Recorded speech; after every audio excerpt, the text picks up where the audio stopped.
Ready to go. Okay, we're ready. Good evening. I'd like to call to order the City of Escalon Planning Commission meeting for November 15th, 2022. Will you all please rise and join us in a flag salute? I pledge allegiance to the flag of the United States of America and to the republic for which it stands, one nation, under God, indivisible, with liberty and justice for all. Thank you. Staff, can we please have a roll call? Commissioner Engel? Here. Commissioner Willis? Here. Commissioner Castellanos? Here. Vice Chair Sarkozy? Here. Chair Stroman? Here. Please note that all cell phones, pagers, and similar devices need to be set on silent or vibrate mode or turned off unless you're an on-duty emergency responder. Our first item is the consent calendar. These items are considered routine in nature and will be approved with one motion.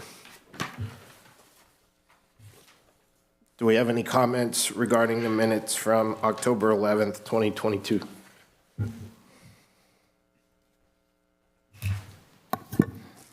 I make a motion that we approve the minutes from the meeting of October 11th, 2022. We have a motion. Do we have a second? I'll second. We have a second. All those in favor, please respond by saying aye. Aye. All those opposed? And I abstain because I was not at the meeting. Motion passes 4-0 with one abstention. All right, our first item is a public hearing for application 22-768 conditional use permit. This is for the applicant is requesting approval of a conditional use permit to allow the addition of 6 mobile home units with associated parking spaces to an existing mobile home park. Project qualifies for CEQA Class 3 categorically exemption under Section 15303, subparagraph B, new construction of a limited number of structures. And before we begin, for staff, I would like the general public I'd like to make a statement that in my recent campaign for city council, I visited the Almond Grove community on 2 different occasions. I was asked by residents how to look up the municipal code. But all of that being said, I can still look at this item completely open, and my discussions with the residents at Almond Grove have no impact whatsoever in this application. So I just wanted to be open and transparent about that. So, staff. Before we begin, I just wanted to introduce you to our legal counsel for tonight. This is Annie, and she will be assisting us with tonight's meeting. Okay. Welcome aboard. Thank you. Okay, so we're looking at agenda item 2.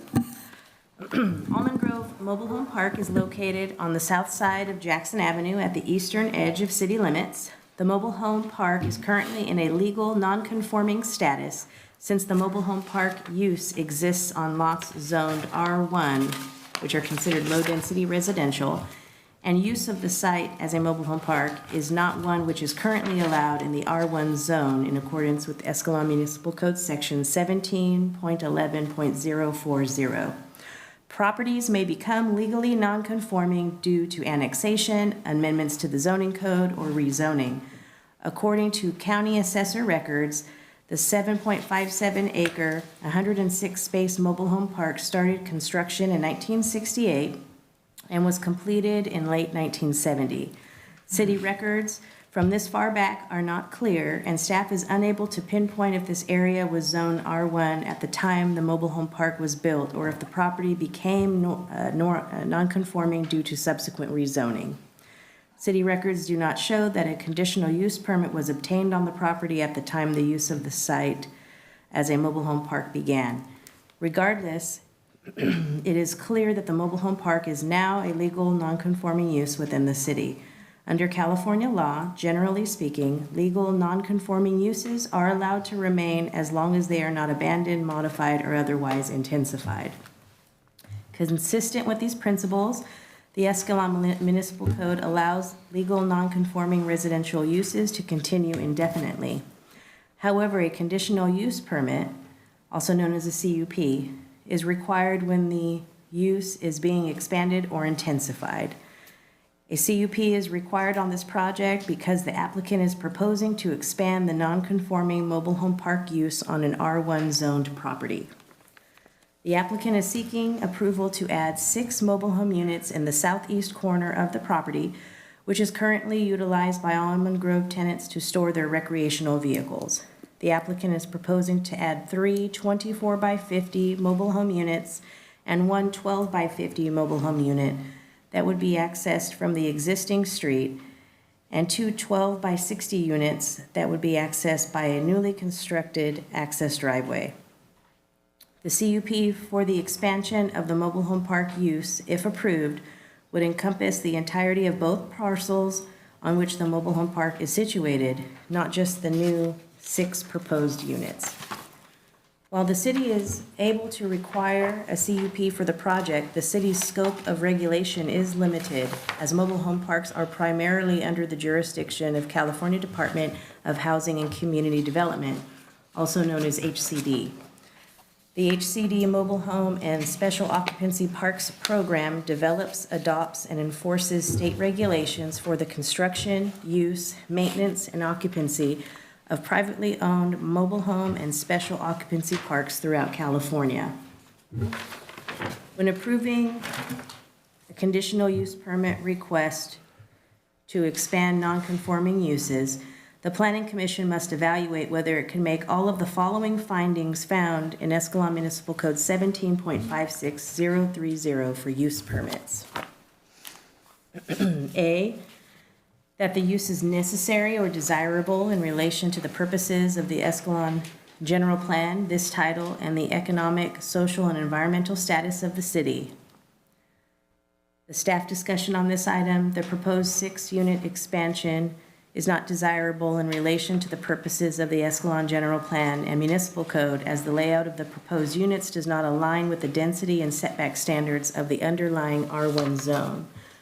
The proposed layout is similar to the existing products already available in the park. The proposed expansion of the mobile home park with the same type of product already available in the rest of the park does not create a desirable use as required in this finding. The city desires to bring nonconforming uses into conforming status. As existing, the mobile home park is inconsistent with the general plan and zoning code established by Escalon Municipal Code Chapter 17, as these governing documents do not allow mobile home parks in the R1 zone. The Planning Commission may nonetheless make this finding if it believes, based on the record, that the expansion of the nonconforming use can further the economic, social, or environmental status of the city. B, that the use will be properly related to other uses, transportation facilities, and other public facilities in the area and will not cause undue environmental impacts relating to noise, odor, pollution, etc. The mobile home park appears to be related to other uses as it is located near a shopping center, a grocery store that will soon be opening nearby, and Almond Grove is on the regular E-Trans bus route. The mobile home park does not appear to cause undue environmental impacts, and a categorical exemption does apply. C, that the use will not adversely affect the health or safety of persons living or working in the vicinity, or be materially detrimental to the public welfare of the city and its residents. The mobile home park appears to not adversely affect the health and safety of persons living or working in the vicinity, nor does it appear to be materially detrimental to the public welfare of the citizens and its residents, except to the extent that the city has an interest in preventing expansion of nonconforming uses that do not apply with the current zoning and general plan standards. our public outreach on this item. A notice of public hearing was mailed October 31st to every property owner as noted on the latest assessor's records within 600 feet of subject sites. It was posted on our website on October 26th to the public notices page. Was posted on our Facebook page on October 26th as well, and appeared in the Escalon Times newspaper on October 26th. And then the signboard requirement was not required because this is a CUP application. Project transmittal, the project comments received by other agencies and departments are attached to the staff report, and their comments have been directly incorporated into the conditions of approval. You want me to add these ones into the record? Yeah, we could do that now. Okay, go ahead and. You want me to, I can go ahead and do it. We did receive some additional comments that had copies available here at the meeting.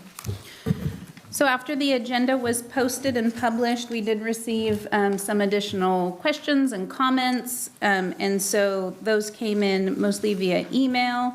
Planning commissioners, you did receive copies of those, and the applicants, and we have copies out in the lobby where the agenda was, but I'll go ahead and read them into the record.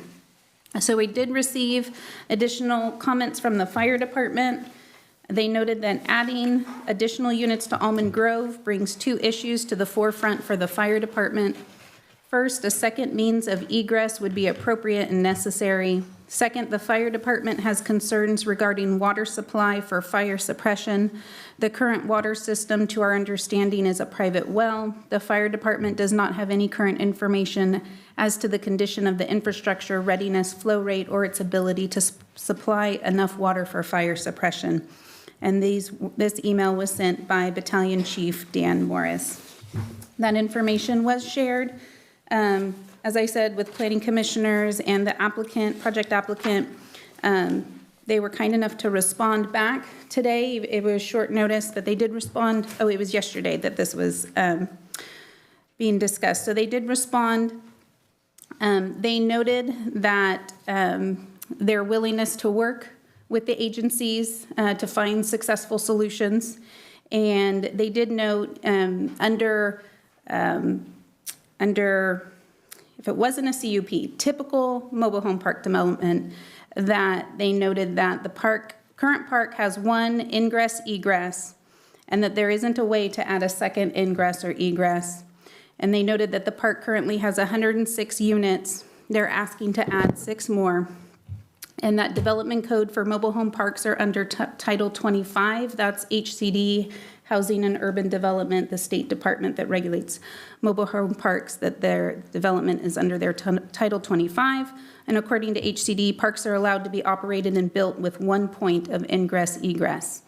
They also noted Title 25, Section 1106, and Article 6, Sections 1300 through 1319 seem to provide good direction. And they want to work with the fire department to get the project over the hump. I did put a call into HCD today. Unfortunately, they did not return my call before their close of business day. So I was going to verify and get information from them on that, and they weren't able to respond today.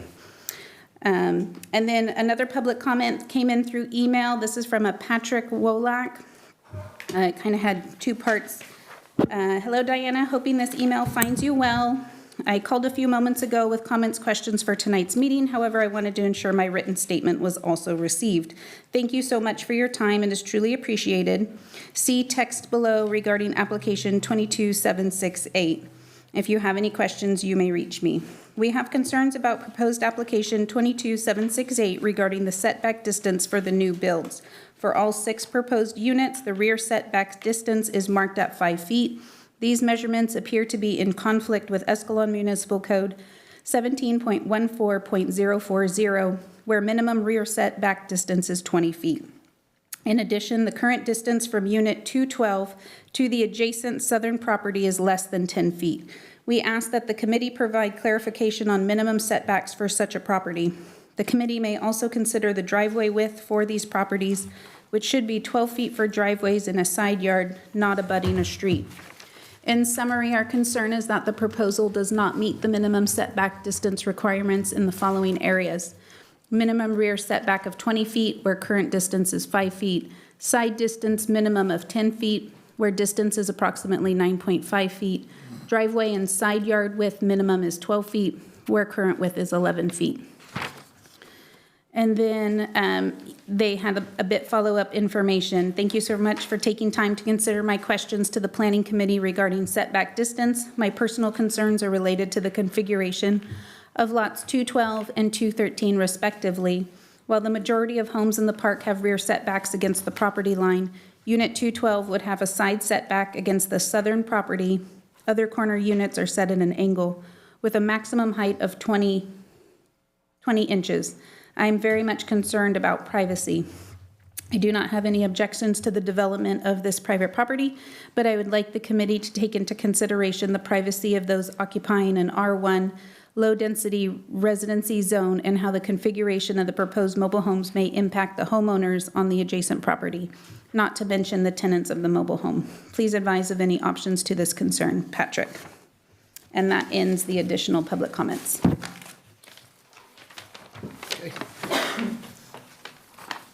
So for the schedule, the Planning Commission's decision will begin a 10 business day appeal period during which the commission's actions may be appealed to the city council or called up to council by a council member, which would expire at 5 p.m. on December 1st, 2022.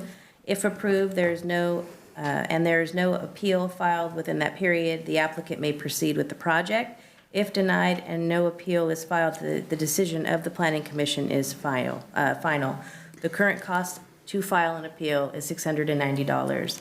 Staff has reviewed the comments received from all agencies and has put together the following items to serve as the proposed conditions of approval. If the project is approved, the Planning Commission should review the project and make any modifications to the conditions of approval as needed.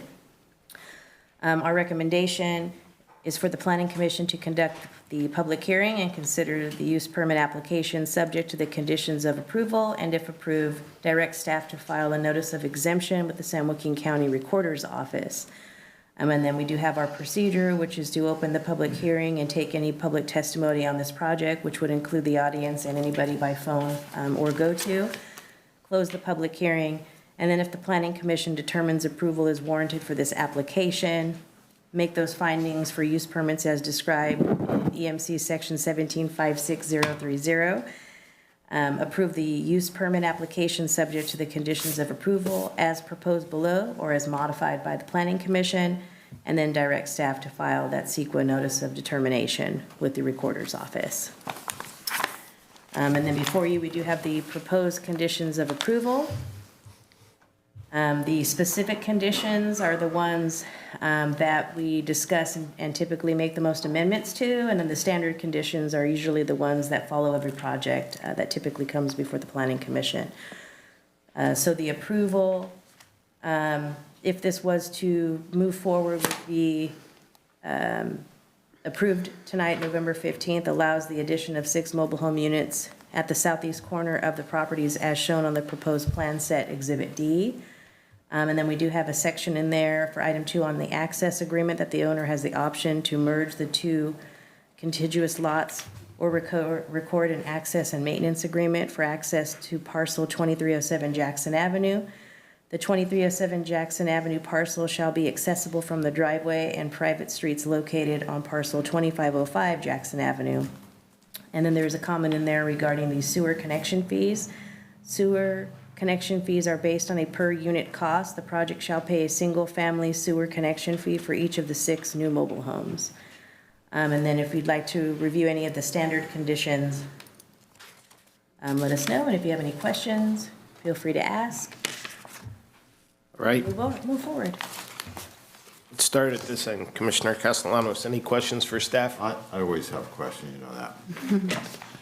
I'm not sure it can be answered at this date and time, but in reading what Diana said about HCD and the requirements of only 1 ingress and egress, I'm assuming that is for a proposed project? Or is that what they're talking about? Because what we have here is an existing project that the density is going to be increased. In addition to that, we have frontage along Highway 120, which during certain periods of the year or time of day, it's heavy traffic either going east or west, and getting access out of there can be a challenge at times. And I'm thinking, if, heaven forbid, there's ever one of those units that catch on fire and a fire truck gets in there, it's going to be really difficult, especially if everybody's in a panic, to try to evacuate that site. So I'm wondering if there's some safety issues or health issues with making the situation more dense than we have right now. That's only my concern. I'm not sure the attorney or either one of the two staff members can answer that question. I can speak to it a little bit. Okay. Excuse me, I'm Annie Branham from Best and Krieger. So my understanding of what the applicant is saying and what the fire department is saying is the applicant is saying under HCD's rules, which tend to favor development of mobile home parks as long as they meet certain criteria, there's something in the HCD regulations that says, you know, a city can only require one point of ingress and egress for a mobile home park. Which is in contrast clearly with the fire department's opinion that adding these additional units triggers the need to add an additional point of ingress and egress for safety reasons. So I looked today, I wasn't able to find anything in the HCD regulations discussing specifically this one point of ingress and egress. So maybe if the applicant, when he comes up, has a citation to that, we can pull it really quickly and verify that that's what the regulations say. I didn't come across anything like that. In fact, in some municipal codes, they require one point of ingress, egress every, say, 25 feet of the park or something like that. And so there's at least some anecdotal evidence for other cities providing for more points of ingress and egress in mobile home parks. So we can probably nail that down if we chat with the applicant. But this may be an area where we just want to make it clear that, you know, it's important to the city. And so if the alternatives here are deny the CUP or have the applicant agree to some additional requirements, then maybe that's something that we can work with the applicant on. Thank you. I have no other questions. Okay. Vice Chair Sarkozy. I don't have anything. My question was about the fire access as well. So just for clarity, the research that I performed said the HCD requirement says that you have to have one point of ingress or egress for every 23 acres of property. And currently Almond Grove is roughly 6 or 7 acres. So it's under that current requirement. Commissioner Willis? I don't have questions of staff at this time. Commissioner Engel? My question has been answered. So I have 2 questions. First one is for Annie, and that is, are HCD's requirements similar to building code requirements where HCD enforces the minimum and local jurisdictions or local authorities having jurisdictions can be more restrictive than the HCD requirements? Unfortunately, no. The way that HCD regulates mobile home parks is it carves out only a specific few limited places where the locality has jurisdiction to impose any restrictions, whether or not those are stricter or less strict. So rather than thinking of the HCD regulations as a floor and then what the city can do above and beyond as the ceiling, I think it's more helpful to think about HCD's regulations as, 9 of the 10 acres, and then what we've got over here is only 1 of the 10 acres. So we can regulate in our little area, and they cover, to the exclusive jurisdiction of HCD, everything else. But that's all sort of in tension with the idea that HCD does specifically allow the city to require a CUP, which seems to inherently, require the city to impose conditions on an applicant. So I think that's what we're kind of working with here. you don't want to run afoul of HCD's regulations, but there's some voluntary back and forth that we can have with the applicant in order to grant the CUP, since the other option is for the commission to deny the CUP or impose additional conditions on it. So I think that's kind of what we're looking at here. So, because really what I'm trying to understand is the difference between what is our responsibility as the planning commission versus the HCD requirements. So I think you just said that the HCD requirements would apply to all of the existing units or all the existing homes. And as the planning commission, because it's tied to a conditional use permit, we are only talking about those proposed 6 units. So our jurisdiction only can rely on those, or only is those 6 units, or where's the jurisdiction? Yeah, the CUP does actually cover, the CUP is for every unit in the park because as part of getting the additional 6 units brought in, it's an expansion of the underlying non-conforming use. And so the CUP would have to cover not just the new units, but the existing units as well. So it's less of a question of, does it only apply to the new 6 units, and more a question of where has HCD said, but out city, we're covering these topics, you're allowed to cover these topics. Some of those, for example, are the city can set certain zones where mobile home parks are allowed. That's not really applicable here because it's a non-conforming use.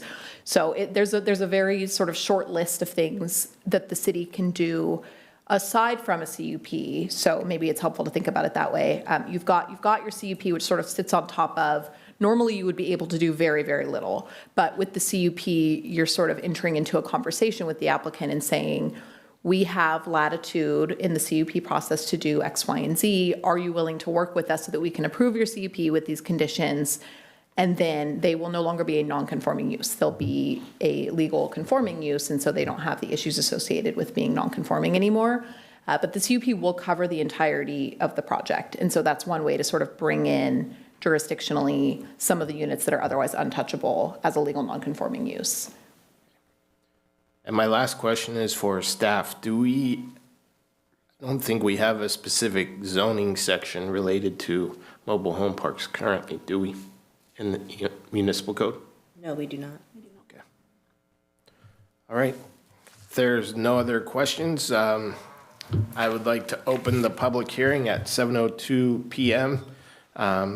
If the applicant is in the audience, please come introduce yourself.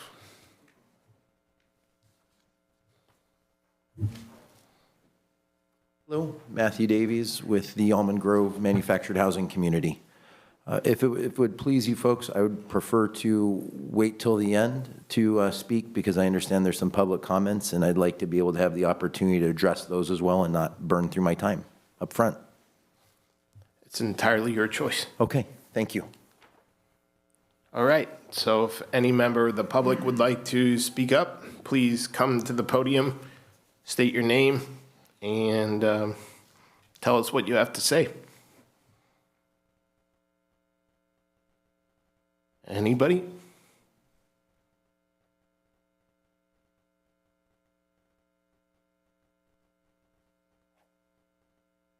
Lopez, I'm a resident of Almond Grove. So I happen to live on what we call over there the 3rd Street. We're on the 2307 parcel. The impact of traffic is going to be much, much more for us. I mean, even with 6 units, most people have 2 vehicles. Where are all those vehicles going to park?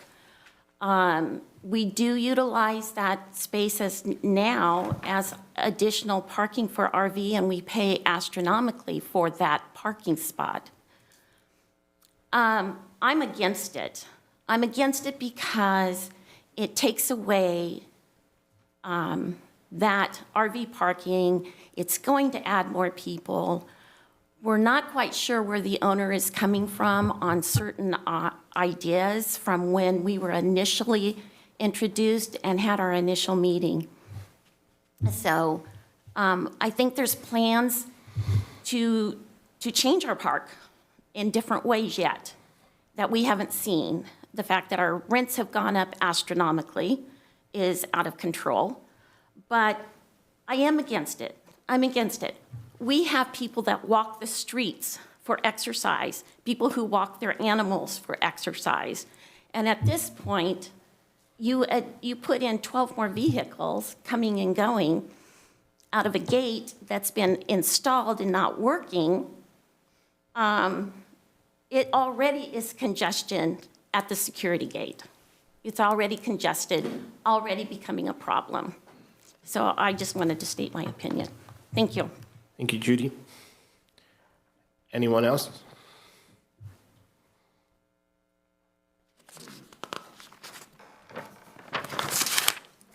Hi, I'm Dixie Woodward. I live in Almond Grove, been there for 9 years.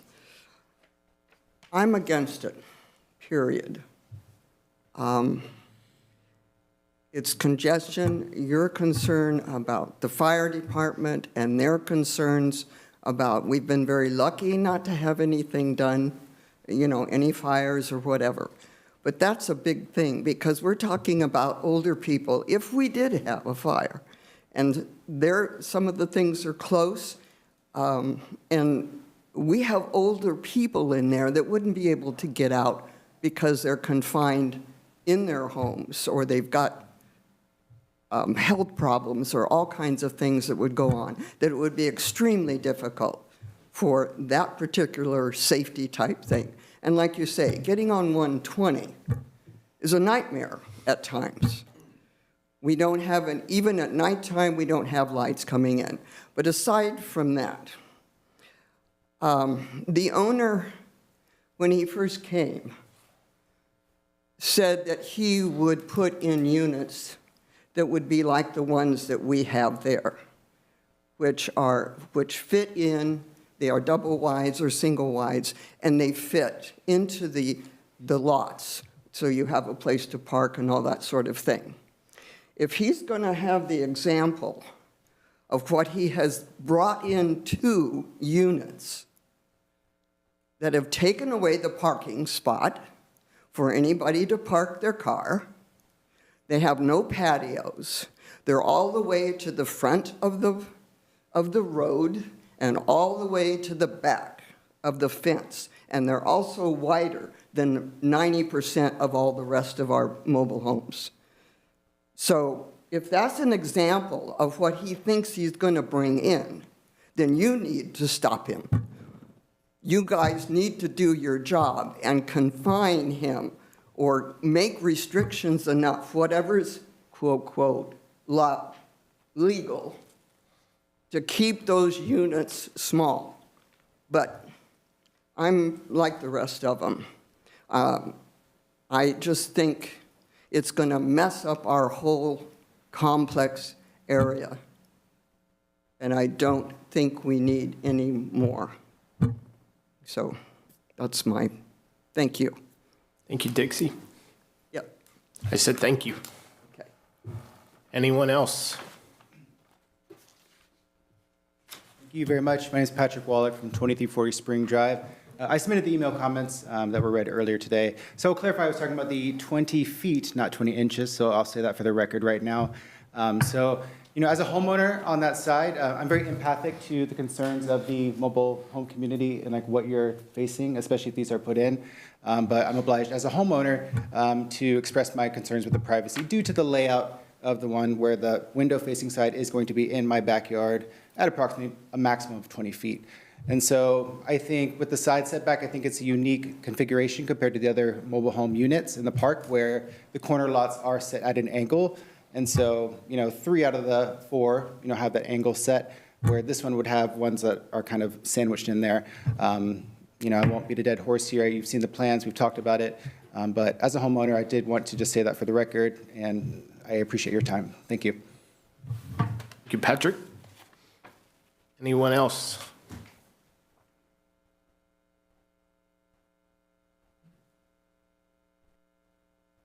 Fidel Velasquez, also a homeowner on 2334. I have the same concerns as Patrick, where my home is right back behind those new installations.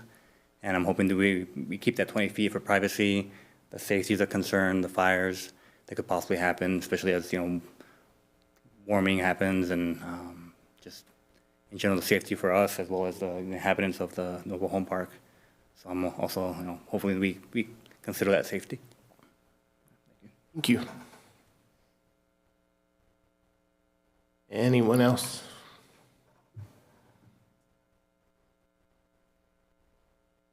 All right. But the applicant, actually, before the applicant comes up, we have a comment online from Ruben Ramirez. Mr. Ramirez? Yeah, can you hear me? Yes, we can. Yeah, so I live on 2346 Spring Drive, and similar to the last two speakers, I have a lot of concern regarding the improvement or the suggested construction based off of, obviously the how tight it is to the property line, as well as, in addition to the fire concerns, I actually also have some just basic utility concerns in terms of if there's some sort of gas leak, electrical work that needs to be done. It makes it really tight for, those sort of maintenance projects to happen. And also, I know in some, and I apologize, I didn't look this up, but I know that in some mobile park cities that have mobile home parks, when one unit when new units are being added, the entire utility infrastructure has to be upgraded as well to whatever the pertinent code is. I don't know if that's necessarily the case here in the city of Escalon, but I was curious if that is.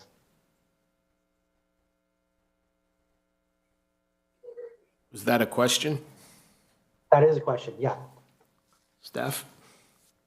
Because there's no specific mobile home park section of the code, you're just looking to where they're permitted. So for example, where they are in R1 currently, it's just a non-conforming use. So you're kind of actually in no man's land in terms of what standards apply because they're a legal non-conforming use until such time as now when they're looking to expand or intensify that use. You don't really have authority to go in and impose other requirements that weren't in place at the time they became a non-conforming use. So we're here tonight, and there are some things we can talk about, especially in terms of utilities. We can talk about that in a little more depth. But yes, there are some things that you can impose conditions on as part of the CUP, but the reason that there may be issues like that now is because the city didn't have, the room to regulate before. Okay. Well, then that concerns me more then, because who knows how old that gas system is or electrical system that's currently in the park. And if we're not bringing the entire system up to code, or really in theory, it could be added current standard, and we're going to introduce new standards to non-conforming standards, that poses a lot of risk.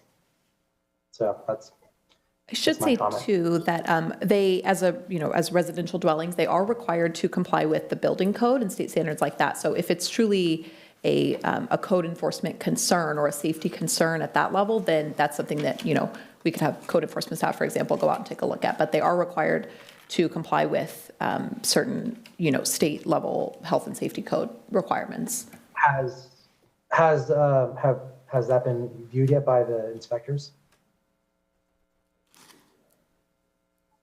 The existing, or actually a better way to ask this question is, when's the last time that those facilities have been inspected by the city? The applicant said he can speak to that when he gets up, if that's okay. Perfect. Anything else, Ruben? Not at the moment. Okay. Check to make sure there's nobody else online. I think there was a second. Oh. All right. Joe, did you have any other comments?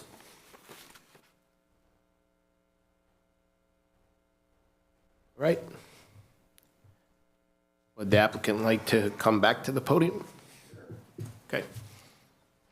So I didn't come with a speech or a presentation. I think what we submitted speaks to what we're trying to do.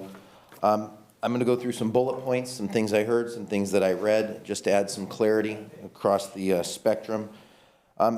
First, the gas and electric systems are owned by PG&E. They direct serve, just like residential houses. So as we add those 6 connections, PG&E would be overseeing the install, would be taking those systems on, just like when a new single-family home is built.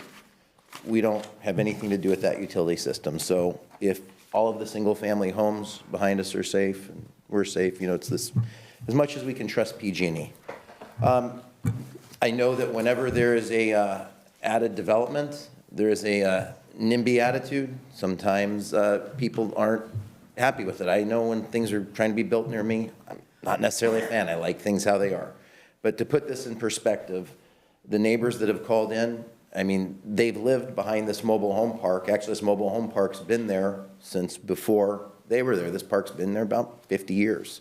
We're talking about increasing density by 5%, 6 units out of 106. So we're not talking about changing things night and day.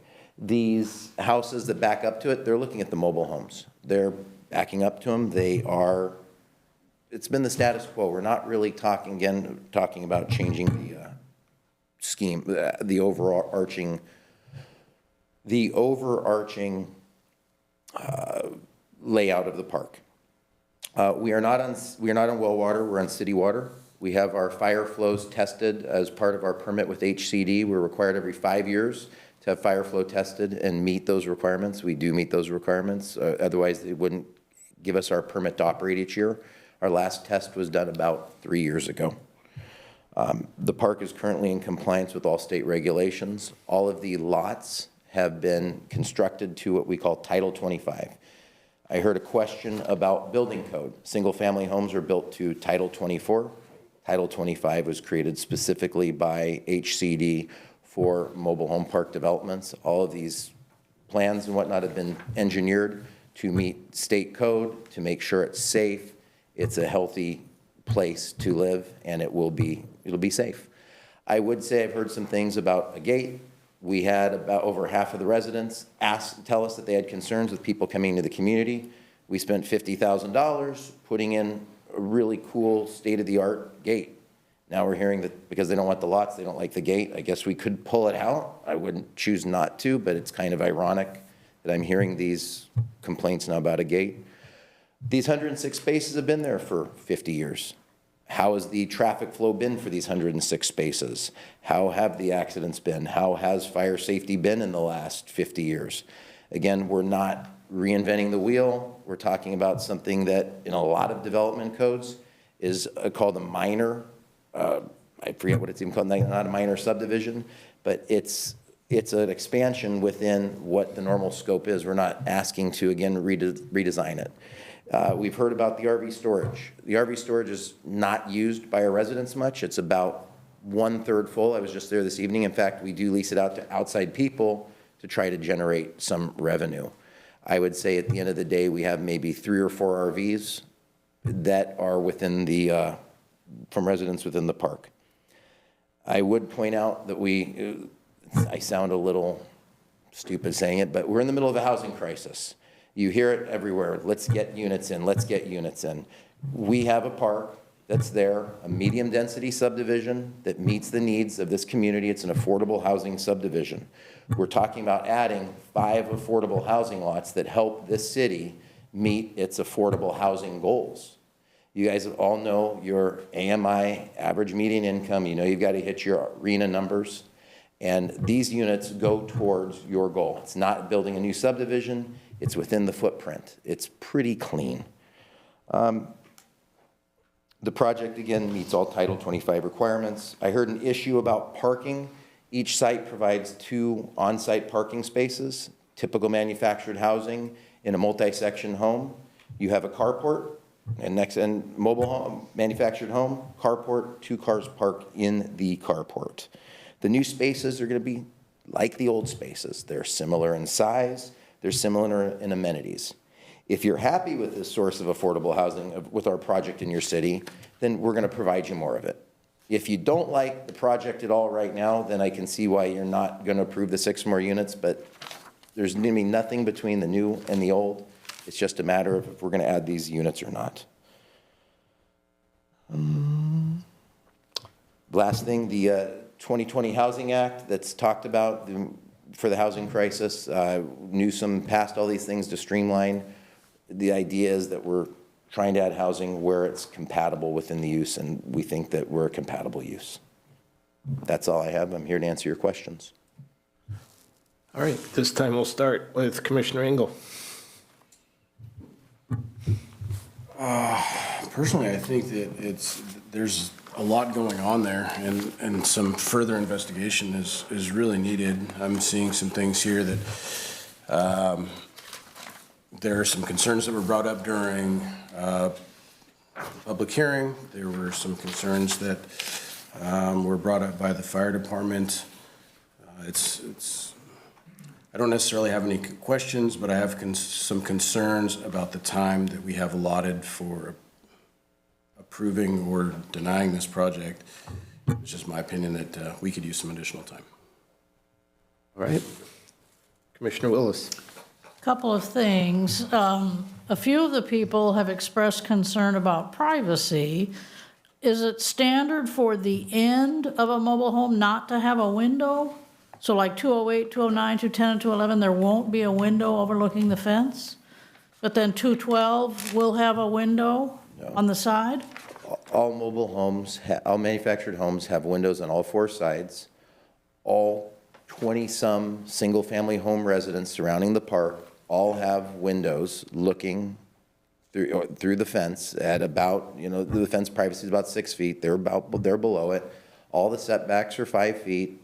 Again, everything, there are about 30 mobile homes that band around that west and the south. And you can see those have been there for 50 years. They're all, the windows, the layouts of the homes, it's more of the same. What's going to happen with the RVs that are parked there? Well, the people that, there are options within the community to park RVs, but we're not generating, number one, we're not generating much from that. Again, we're advertising outside of the community to try to fill that. So we don't see that there's really a demand for it. And what we do know is there's a demand for affordable senior housing.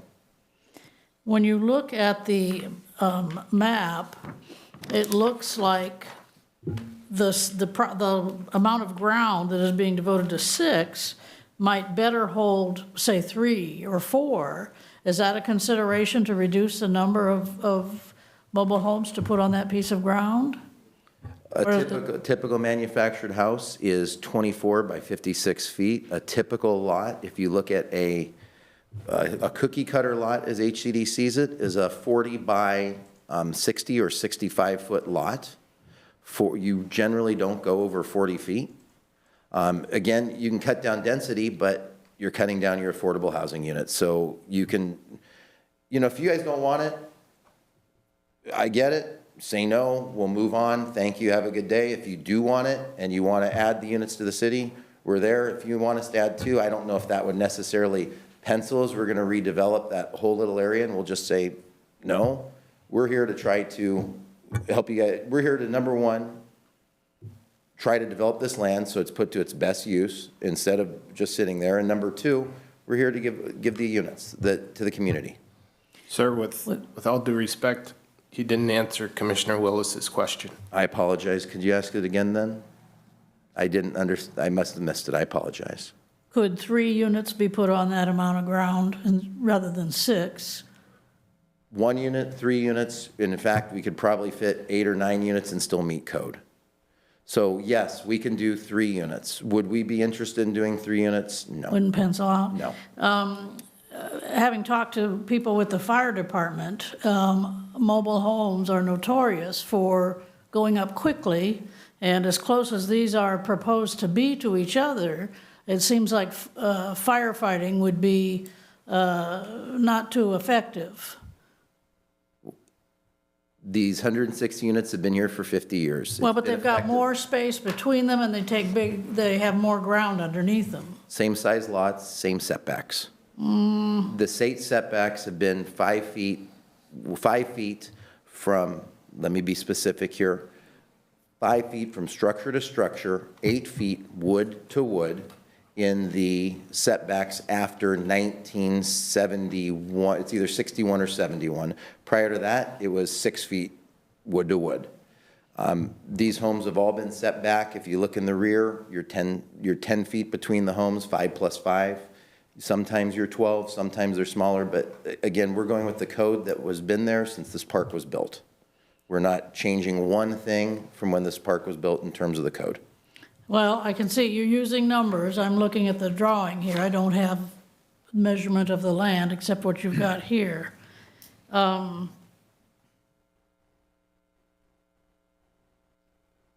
think that's all my questions. We do have adequate fire flows. Above adequate fire flows, we've had, well, again, the state deems this layout, they're the ones that set the code, and this is what they've said. If you look at your medium-density subdivisions that are stick-built that are approved, you have setbacks that are less than these. And manufactured housing that's built is built to HUD code. It's actually built to a higher standard than stick-built homes. These homes are actually safer. They're not tinder boxes. When we think of the tinder box mobile homes that go up, those are pre-1976, pre-HUD homes, when anything was allowed to fly. You could build it with whatever materials you wanted. You didn't have any body overseeing it. Since 1976, HUD has set all the standards, and those standards are rigorous, better than stick-built. What's the average age of the homes in Almond Grove? I couldn't tell you an average age. I could tell you that some of the homes there would be from when it was built are pre-HUD, but a lot have been, manufactured homes have a typical life of about 30, 40 years. I would say about a quarter of the park is 2,000 or no, 20%, 2,000 and newer. I would say at least half the park is probably closer to 2/3 is post-HUD. The general characteristics, and you can tell by the overhead map, pre-HUD homes, they're tin-sided, and they have the metal roofs that look like they're snow-coated. They're white. When you go to the post-HUD homes, they have the the T111 siding and the comp roofs. So if you look at the overhead of the map, you can see that I would say 90% of the homes in that park are post-76. They're post-HUD homes. Vice Chair Sarkozy. So I had a question on lot 208. Is there room for 2 cars?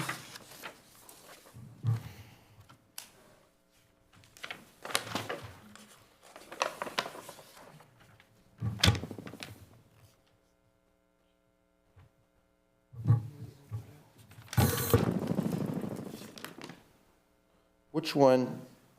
208. With The the sort one- of slanted edge. Yeah, at the angle I at want the to end. say that, I can't read this because it's blown up, but that number at the front of the lot, is that a 40? We don't It's on the screen. 10, I believe. Wait, over to. What lot is this? Is this 208? Yeah. So 208.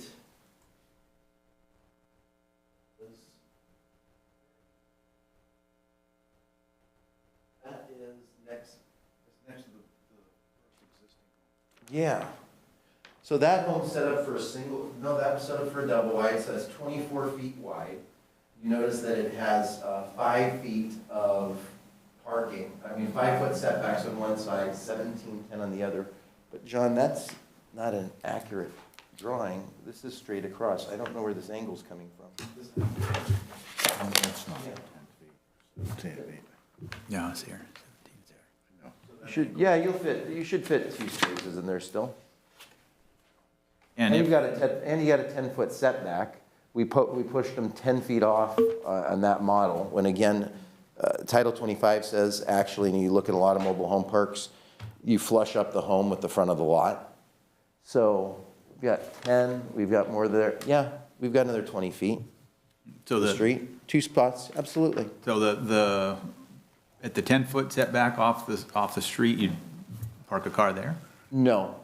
What I was saying, I was doing math in my head. I've got 10 feet there. I'm judging by that car that's about 18 feet long and where it'll go down. We've got room for 2 cars. Oh, just where the 10 inches is? Yeah, but what I was saying was, it's not 10 feet, and so they're saying that the home will be set back off the street 10 feet. Yeah. And typically, probably on a set, what we would do is we'd actually flush that up. It gives the community a better look. That's all I have. Commissioner Castellanos? Couple of questions. These 6 proposed spaces, are these going to be spaces that you're going to be purchasing the homes, or are these going to be lots that somebody's going to put their own unit on there? We would always love for a homeowner to bring their home in, a new home in. You don't find that, they call those organic fills. You don't find that happening hardly at all. The downside of manufactured housing communities, when you have a vacancy, it takes a lot more work, a lot more capital to fill. We are a HUD home dealer. What we'd be doing is, most likely, I wouldn't see the residents, somebody knocking on our door saying, I'd like to bring in my new home. We'd be bringing in new homes on spec and selling them. Second question, you've used the term affordable housing. So what is your definition on what affordable housing would be in this mobile home park? Affordable housing is typically anything under 70% of your average median income. Our typical target is about 50% AMI. So the word isn't disadvantaged. Is the housing director here tonight, or when I'm saying 50% AMI has a certain tag that goes along with it? Correct. And that meets your RENA numbers in a different way, because you guys have to by state law now. I'm not have to with this, but you have to meet certain housing elements that meet certain income requirements. And so you're trying to meet your housing requirements, not just mansions that fill your 200% AMI for the people that are wealthy. You're trying to fill even your super affordable at your 30% AMI, and that's where you're subsidizing it. You're trying really hard as a city to meet that 50% AMI and not have to subsidize it, because a lot of that affordable housing, nobody will build it unless you kick out a bunch of subsidies.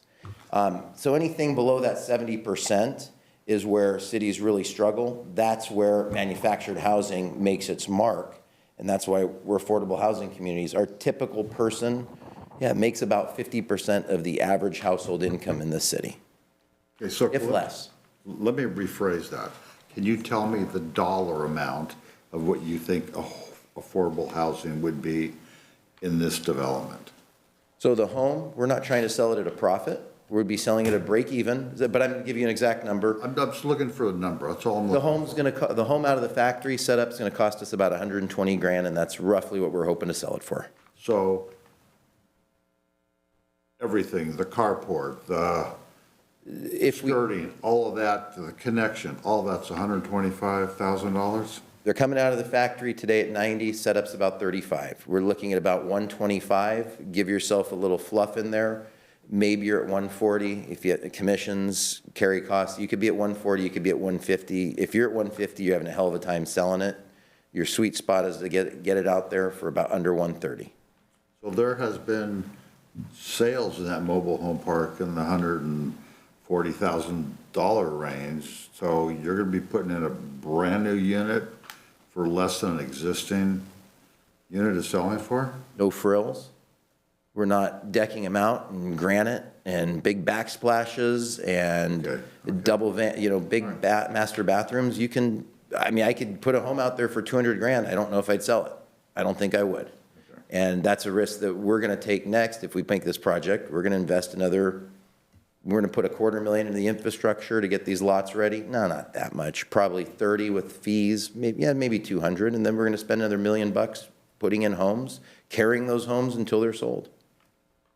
And then the last question, I'm not sure if I can ask this or not, but so what is the current space rent if I'm going to come in there and have you put a unit on lot 210? That's a 24 by 50 foot unit. What's my space rent going to be? I'll let the residents correct me if I'm wrong, but I want to say it's $695. $695, okay. Who's paying $875?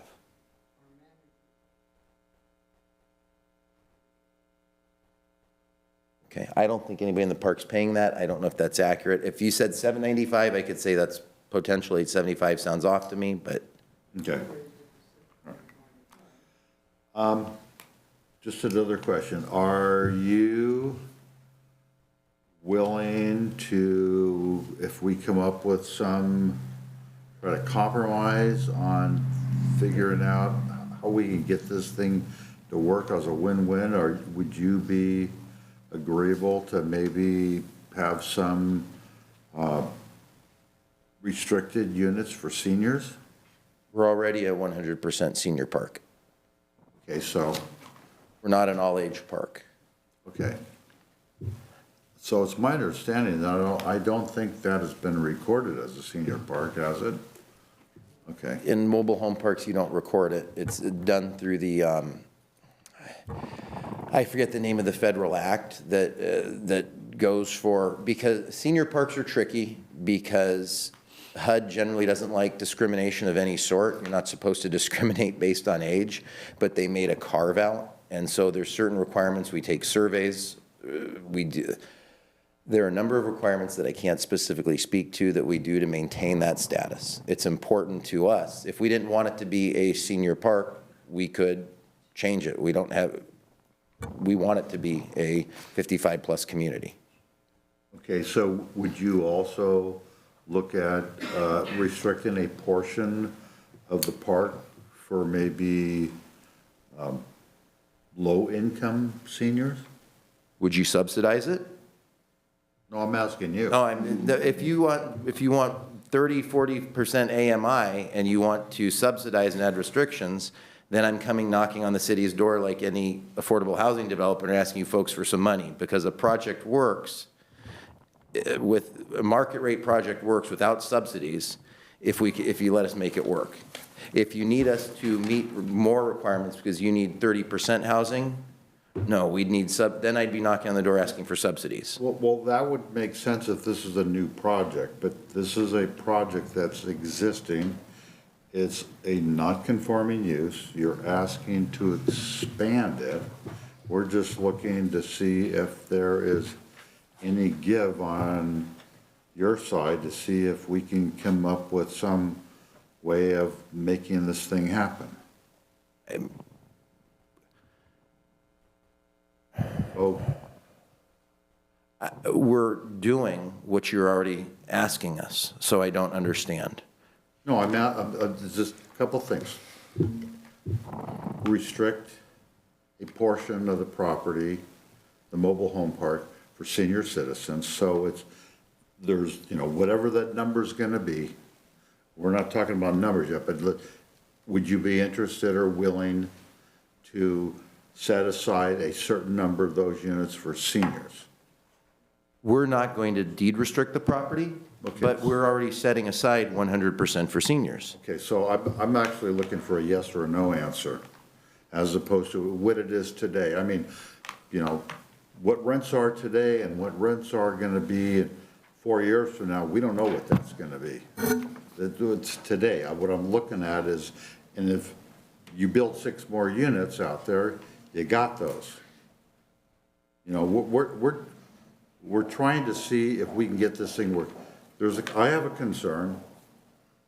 Maybe we can't require it because of HCD, but I'm really concerned about the fire issue.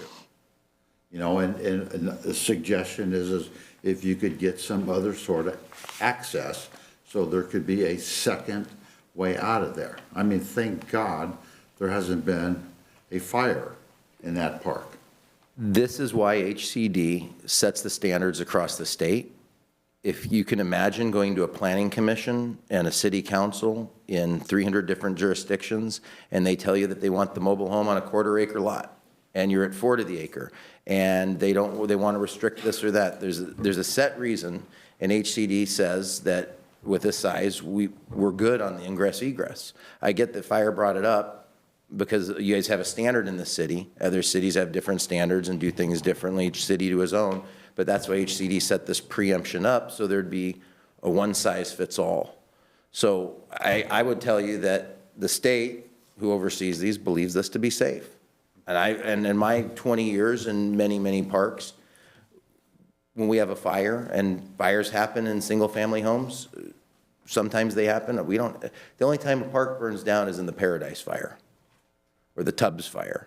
When we have a fire burn, typically it'll take one house and maybe it'll crisp the side of each house on it if it's really bad. We don't see them where you knock them down in 8, 10 in a row. I've never seen one outside of the Tubbs Fire and outside of the Paradise Fire. Commissioner, sorry, I didn't mean to cut you off. Go ahead. No, I'm good.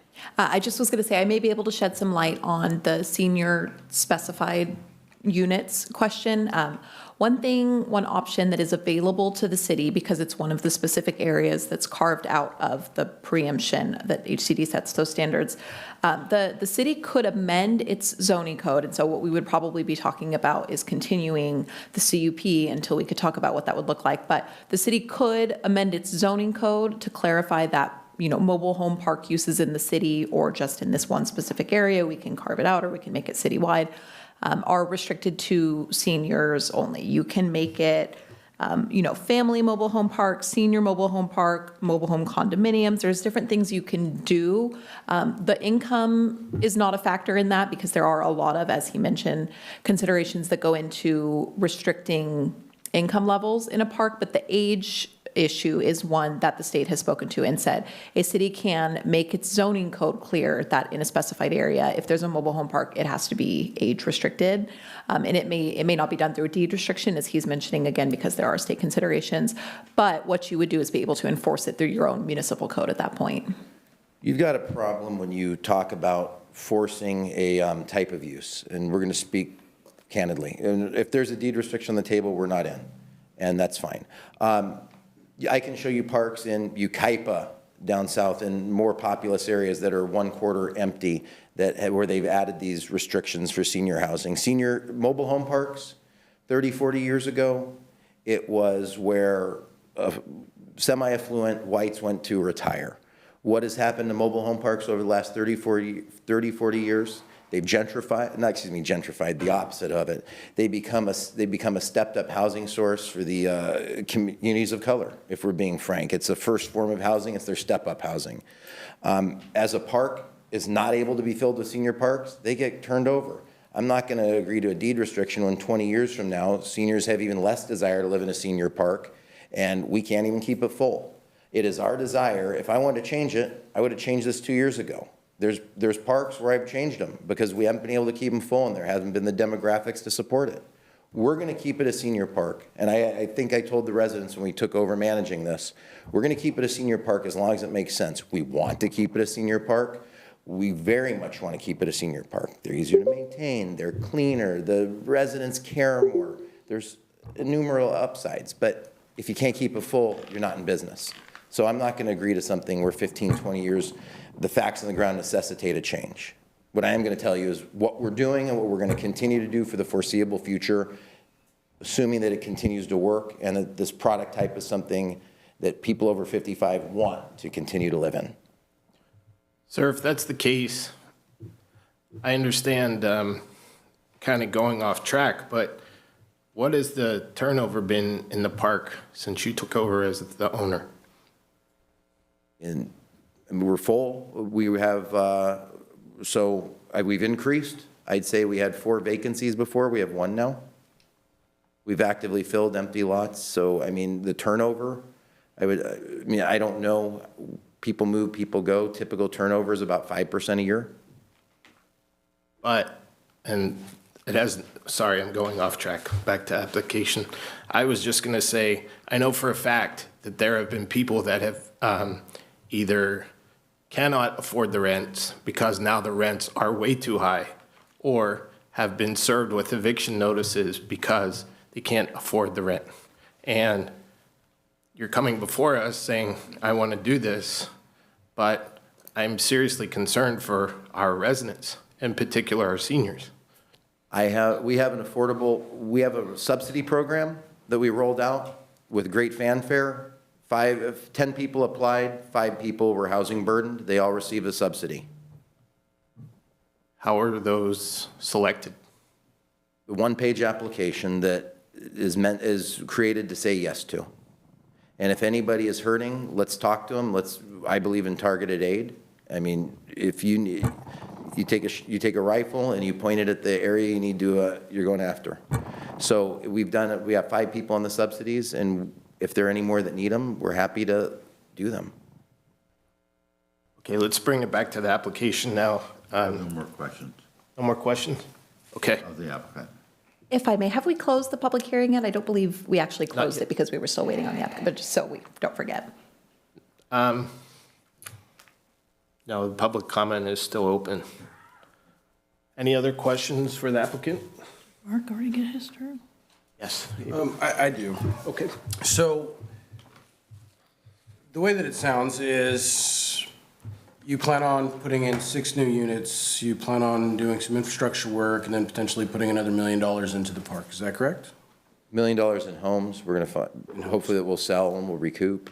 And so currently, you're unwilling to look at a deed restriction. So my question would be to council. So council, if there was a deed restriction, is there the ability for them to come back again in, say, 10 or 15 years and say, look, the needs of the community and the park have changed, can we address that again? Or is it locked in and permanent once that's added?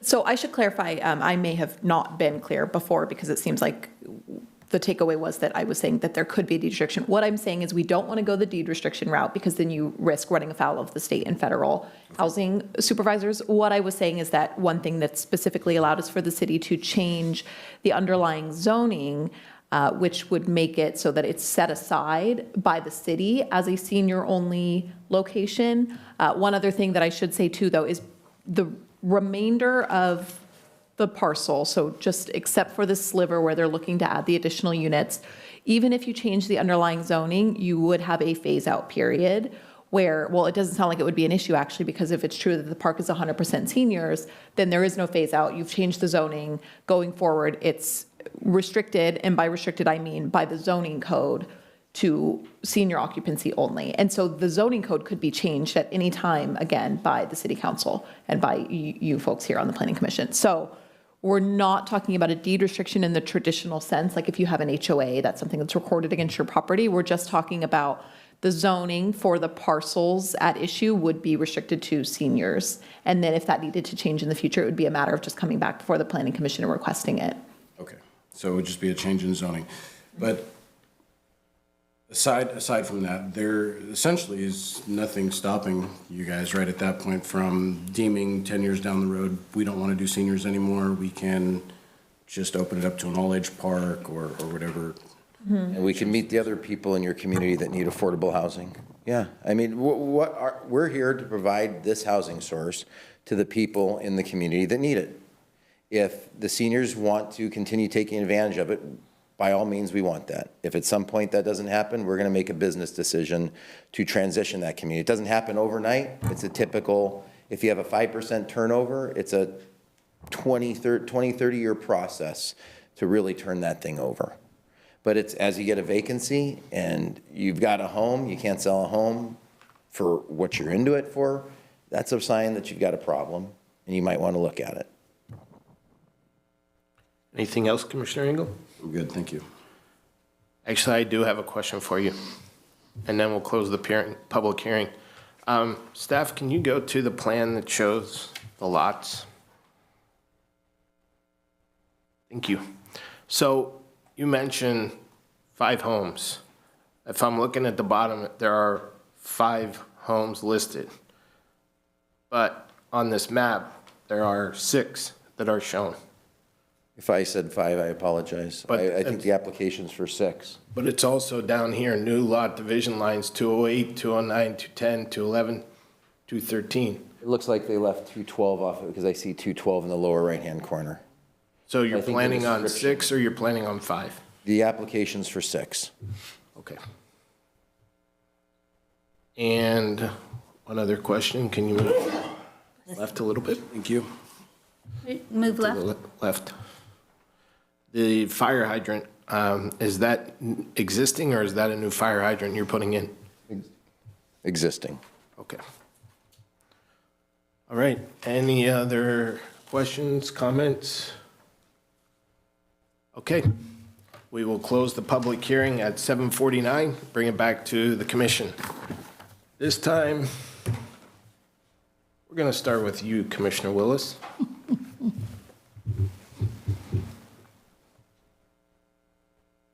A lot of what Mr. Davies said I can agree with, as far as needing housing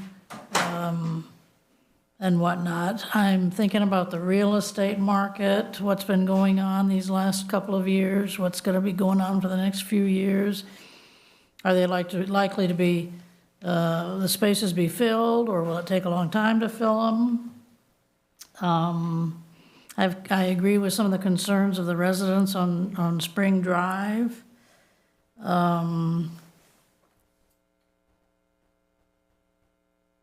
But like for fire suppression, there's a hydrant right there. Ingress and egress, it's been explained that one is sufficient.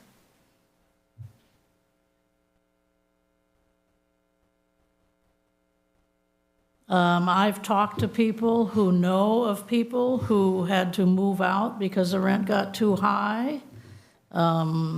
I'm going to trust Mr. Davies to have given the exact percentage rates. Those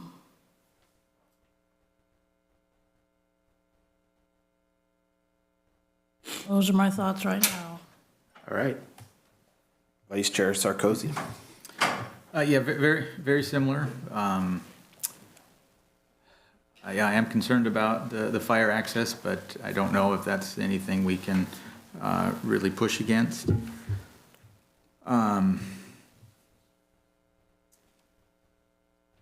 Yeah, one thing, maybe Annie, you could answer.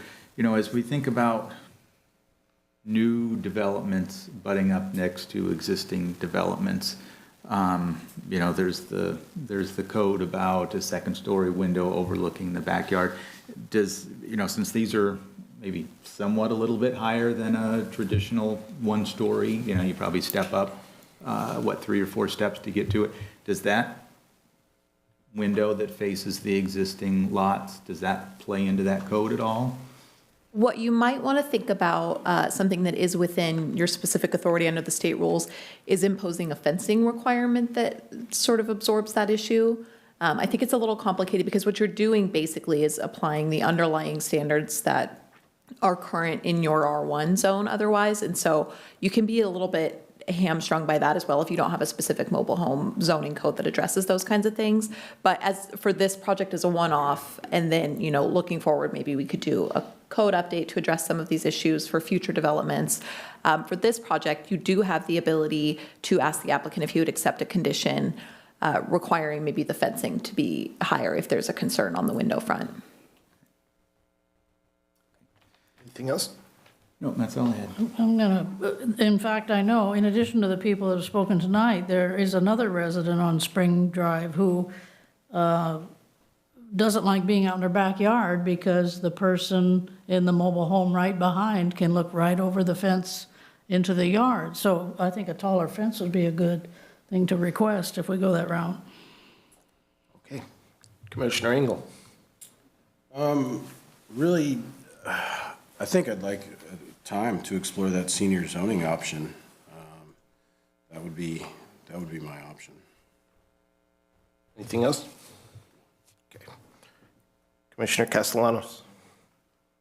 I've heard a lot of testimony both ways and information from the attorney. I would like to have some more time to do some more research on this and maybe, you know, table this for the next meeting to bring it up just so we can do some more research, find out some more about, you know, this community needs senior housing. That's a big concern in our community. And we got to figure out a way to maintain what we have and not lose it for our seniors.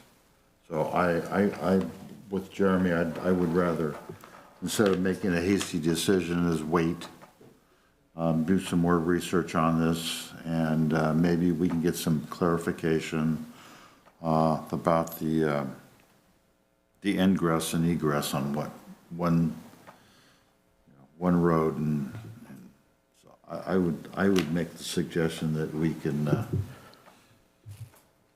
postpone this or table it, or I don't know what the correct term is, to another meeting. Just give us some more time to research this, because this is a unique problem.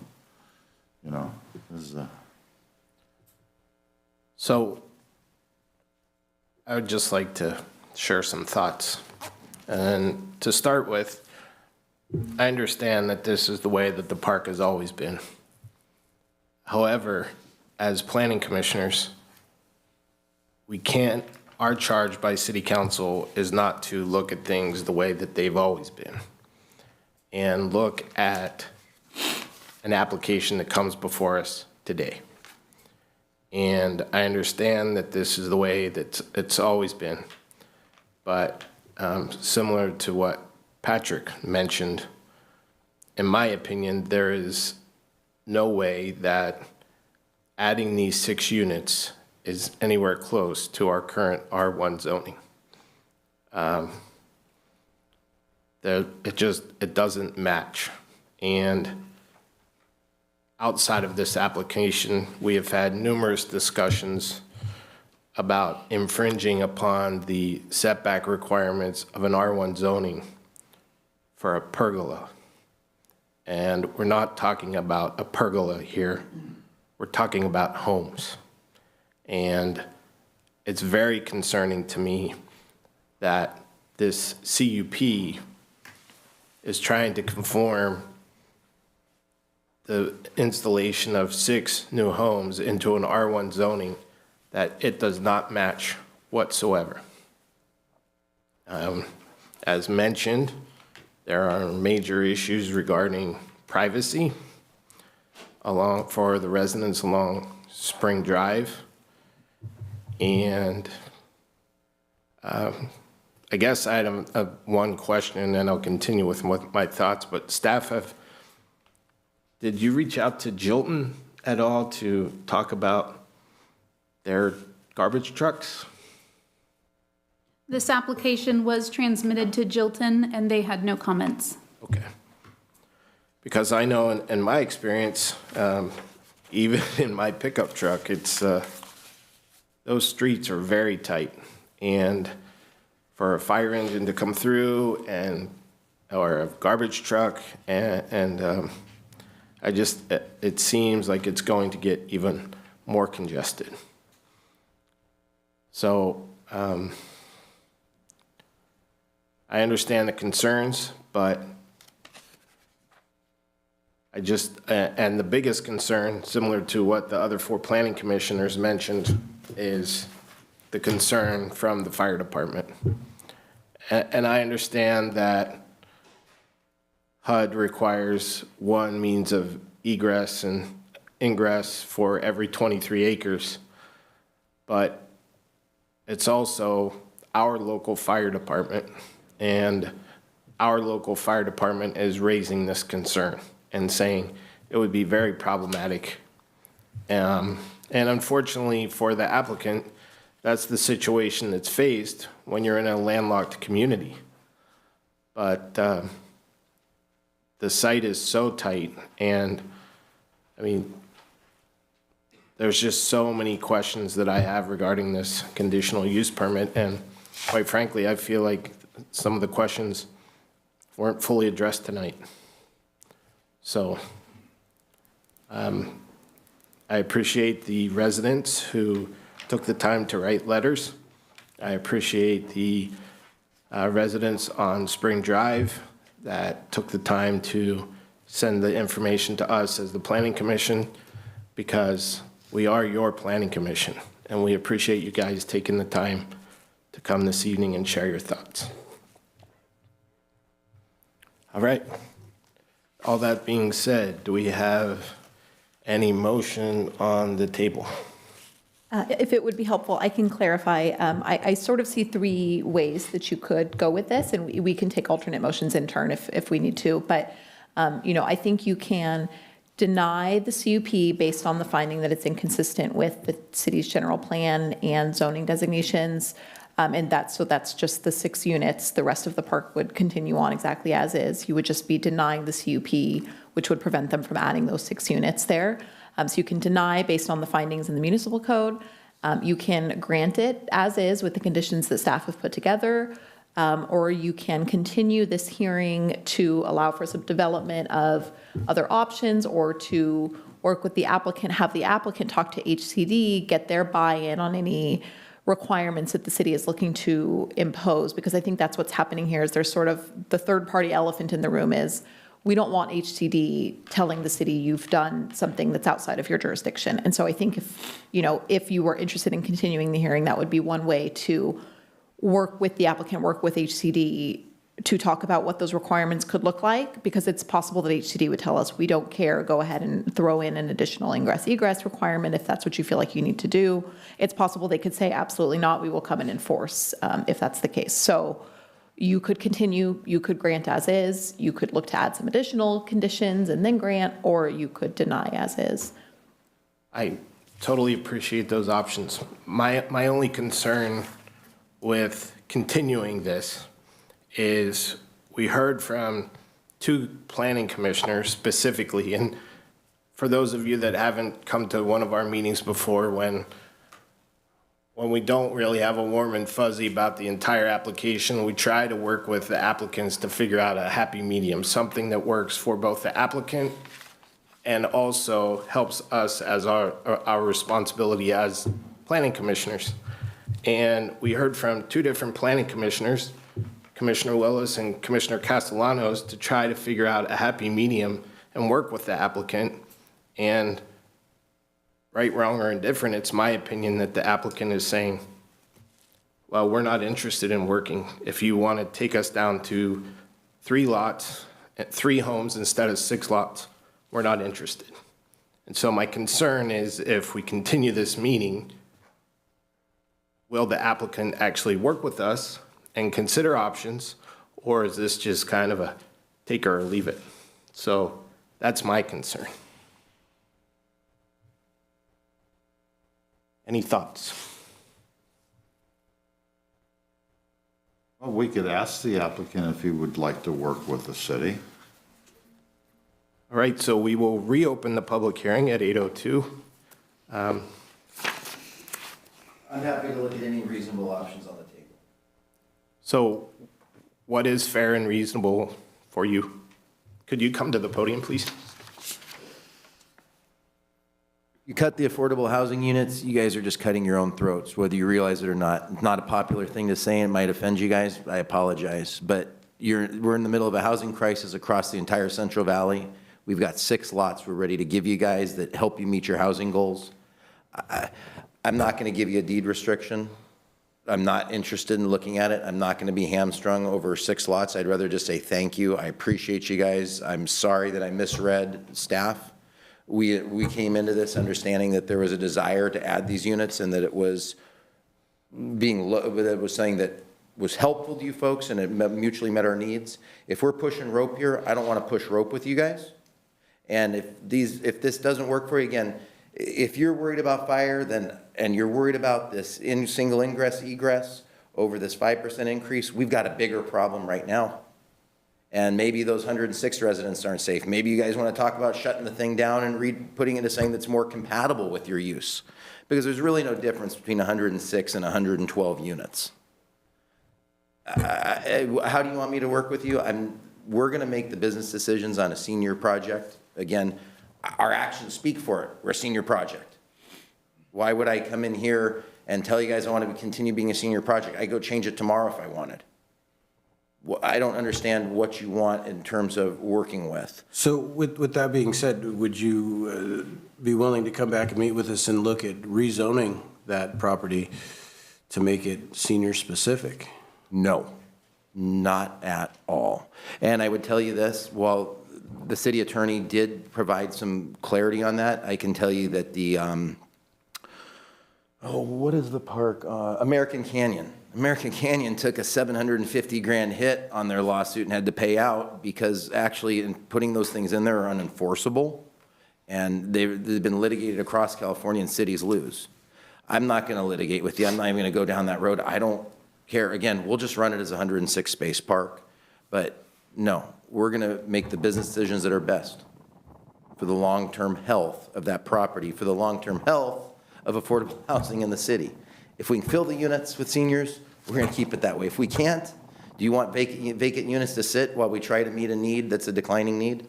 And then you're leaving housing units vacant? That's for you guys. That's for you to decide as a city, as a council and a planning commission. Any other questions for the applicant while the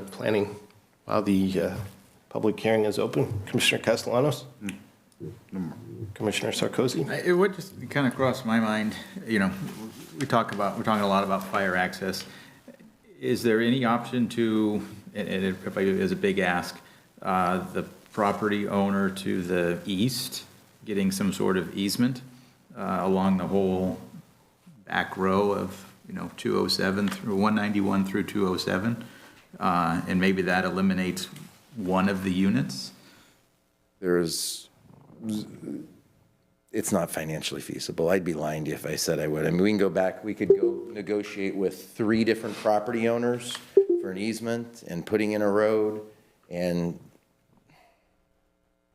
again, it's just 6 units. It's not something that we've got where we're trying for a 50-unit single-family subdivision where we're trying to make millions of dollars. We just said we've got this space that's not being used. The city seemed to think that it furthered your goals and it was a mutually beneficial thing. If it's not mutually beneficial, I understand. If you want to vote against it, I get it. If you want these 6 housing units that are consistent with the 106, that's what we're going to give you. If you don't, I get you.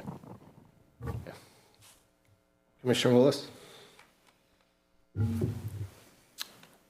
With those 3. Is this for the applicant? No. Okay. Oh, no. We close? Can we close the Close, public yeah. hearing?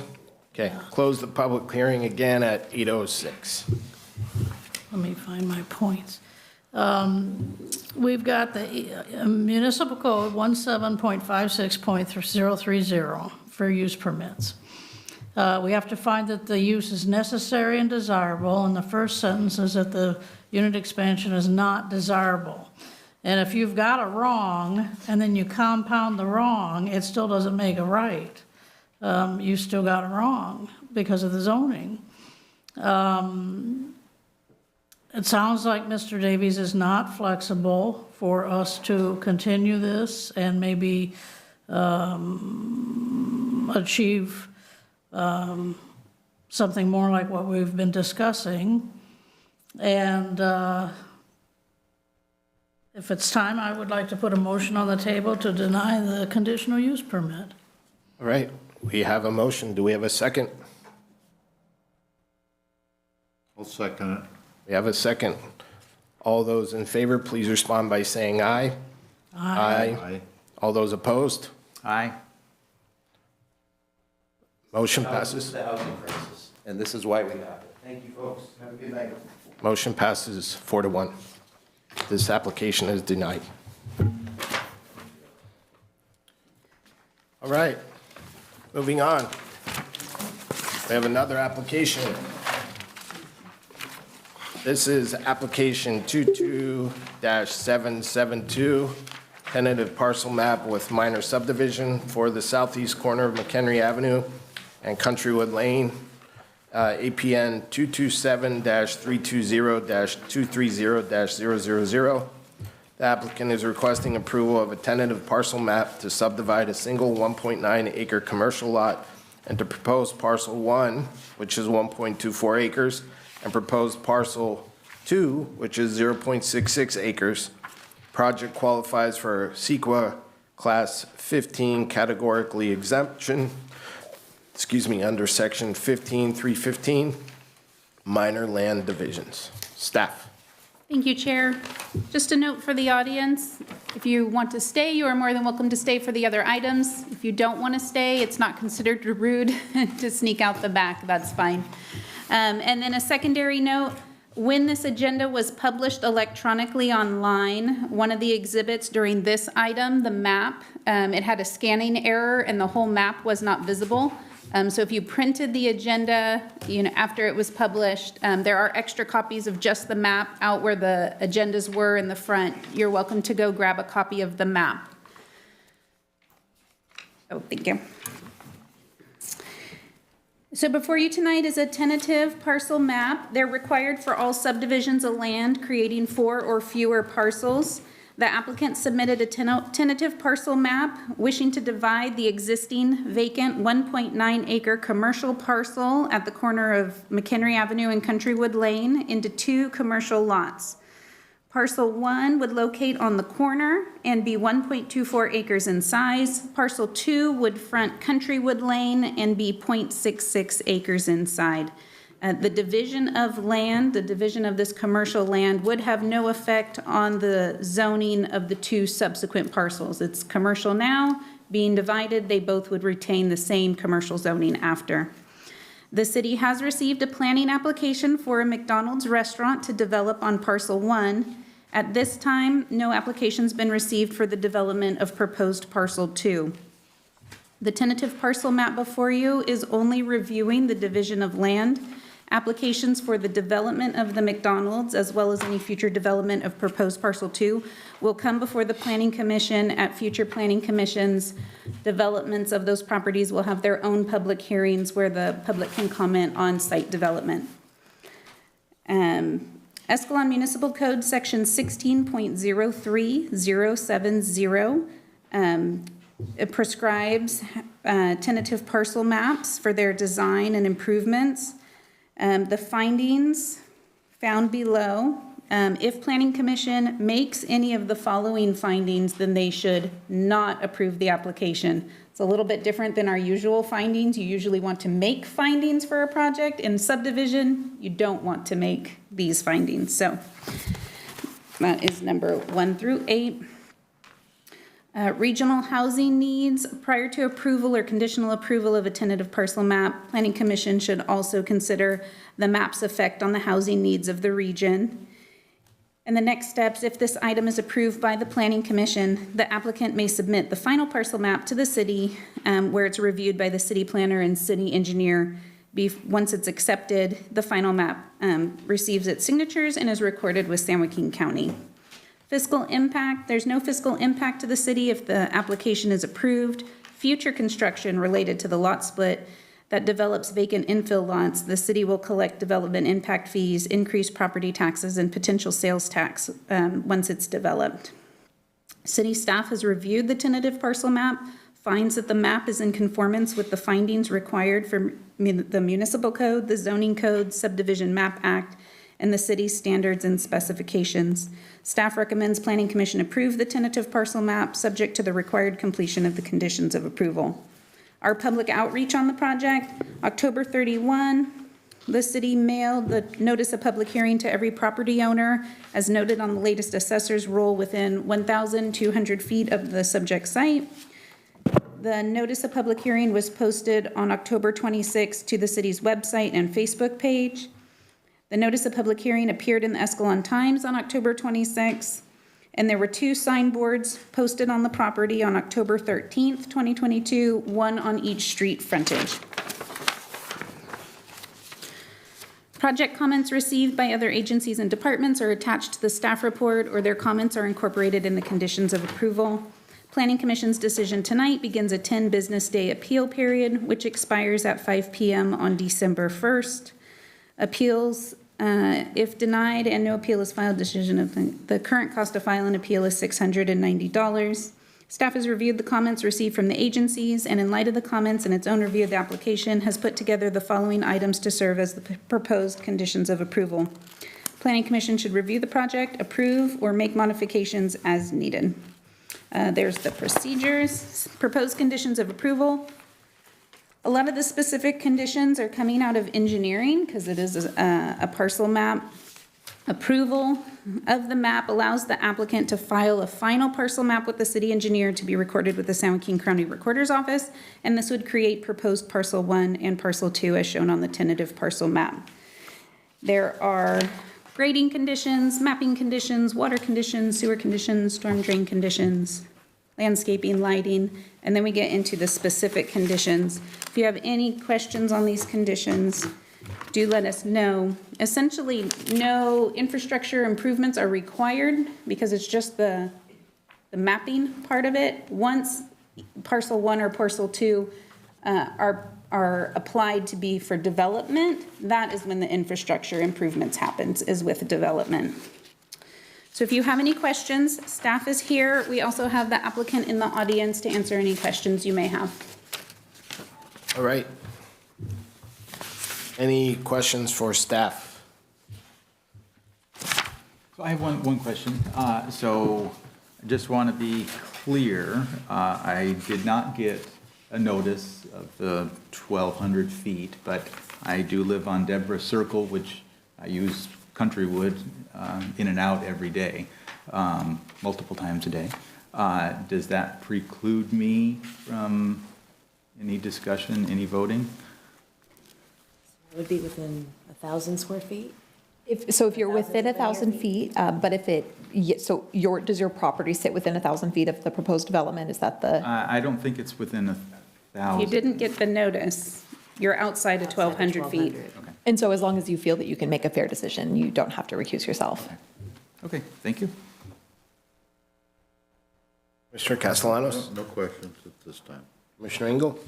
No, just to clarify, though, that we are here really just to look at the subdivision of that lot, right? That's Correct, turning the one lot into proposed lot 1 and 2. I'm good. Commissioner Willis? Just out of curiosity, what have we done with a parcel, say, as small as 0.66 acres? Or what could we do with a parcel that size? So the parcel is zoned C2, which is community commercial. The Escalon Municipal Code does not set a minimum lot size nor a minimum lot frontage for that zone. Commercial uses, so retail, sales, office. Offices, services. And then our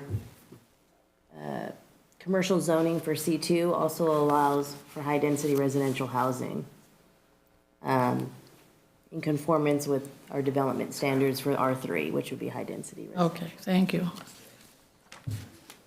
Anything else, Commissioner Willis? Prior to this, I just have one question for staff. Prior to this lot split, in the years that you all have been there, has there ever been any discussion on possible lot splits previously to this for that particular lot? The city had not received any applications for projects on this parcel. So it's been a dirt lot since when that little house that's no longer there. And the little house is on a separate lot. Okay. Yeah, you can kind of see that here. This is where they lined those redwoods, east and west, that's the dividing property line. So there is a separate parcel where that white house used to be. Okay. But for the corner parcel, the 10 years I've been here, we have not received an application on the property. It's sat vacant. Okay. With that, we will open the public hearing at 8:18, similar to what we just previously did, what we previously just did. If you have some comments, just state your name. I'm assuming you're the applicant, so. Thank you, Chairman, members of the commission. Dave Romano on behalf of Westwood Country Venture, the landowner. It's a great pleasure to be here. The last time I was in Escalon, we were over in the old council chambers, and this is great. So congratulations, it's a great facility. This is just a parcel map. This is just splitting this into these two pieces of property. It's not an applicant or a proposal for development. As Ms. Trejo told you, any proposal for development will come before this commission, will be considered, will stand or fall on its own merits. What this does is gives us the opportunity to prepare this property, should you approve the application that you have in, to transfer to them a piece of property that's desirable to that user. If that project doesn't move forward, somebody else could come in and look at it. It's consistent with your zoning. As you were told, parcel map findings are negative findings. There's a presumption that if the map is consistent with the zoning, the sizing is consistent with the zoning, that maps are kind of standard approvals, unless there's some very specific reason that this property would not fit. We actually came out, looked at the site a little bit, and we went to Odell Engineering to help us with this map. They did the project north of this, where you have the O'Reillys, and then right behind that, you have a piece of property, I assume at one time was zoned commercial, but ultimately has been developed with 3 houses as kind of a transitional use. So that 0.66 acre parcel could be something like that. Maybe it would be a couple of homes that would not be consistent, I don't assume, with the existing zoning. You would need a modification. If it was an office building, which would be a nice transitional use from retail to the housing, would probably be 5,000 to 6,000 square feet. Could be a medical office, a general office, and some parking. That's typically an 8 to 5 use. It kind of wakes up when the neighborhood wakes up, goes to sleep at the end of the day. We don't have a plan for that piece of property yet. I just wanted to respond to your question about what could be in there and on that adjacent piece. The parcel on the front side is mapped and laid out pretty much consistent with what the tenant will want. So we just want to get ahead of that. So when they come to you and they get through, we're not 3 or 4 months away from getting a final parcel map. We're ready to get it done. It is just a tentative map. It's subject to minor adjustments that your staff can approve if for some reason they need 5 more feet one way or the other, but we'll know that we've been through this step. So anyway, I'm here to answer any questions. I really appreciate your time. We concur with all the conditions of approval, and as your staff has recommended approval, we concur with that as well. Thank you. Any questions for the applicant? I do not. Commissioner Willis? Commissioner Castellanos? All right. All right. Any member of the public that wishes to speak on this issue, please come up and state your name. Hi, I'm Cynthia Saunders. I live at 1494 Countrywood Lane. I was actually sold one of the 3 houses that went in right there. And I just want to say that when I bought the home, or we bought the property initially, we were told that homes were going to be built in front of us. And I don't know, like, if I was just lied to or what had happened there, but those 3 houses did not spend $1.5 million in houses to look at a McDonald's. And if we split the parcel, it would be better, because I knew something was going to be in the front of it. So, I mean, I don't know if we can put the parcel to where O'Reilly's is, or like, so that the residential's in the back, like ours. But I mean, we spent a lot of money to build our dream house and have our family, and it's really like unnerving that now we have to stare at a McDonald's. So that's. Keep in mind, ma'am, that this item, we're just talking about the lot split. We're not talking about any future development. That will be on a future planning commission meeting. I would have talked more if it was McDonald's one, but. Okay. All right. Anybody else? My name's Gabriel Gonzalez. I live around the corner on Swanson, and mine was the same concern about a McDonald's. I do not want a McDonald's right around the corner from my home. Like she said, she spent more than I did there, but, you know, this is Escalon. I've been in this town since I was, I've been here 41 years, and I like the small town vibe. I really would hate to see McDonald's right there, right next to the community. You know, if there's other areas McDonald's could be built, I know there's other commercial areas, and I wasn't aware that this was just for the lot splitting, but I really don't see nothing going in that little lot, especially, what is that other, it says some electrical.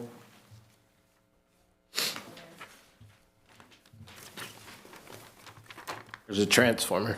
Yeah, so that lot being split, where would their access be? You know, since it's so small, are they gonna be accessing through Countrywood and making that a busier street? Rotating.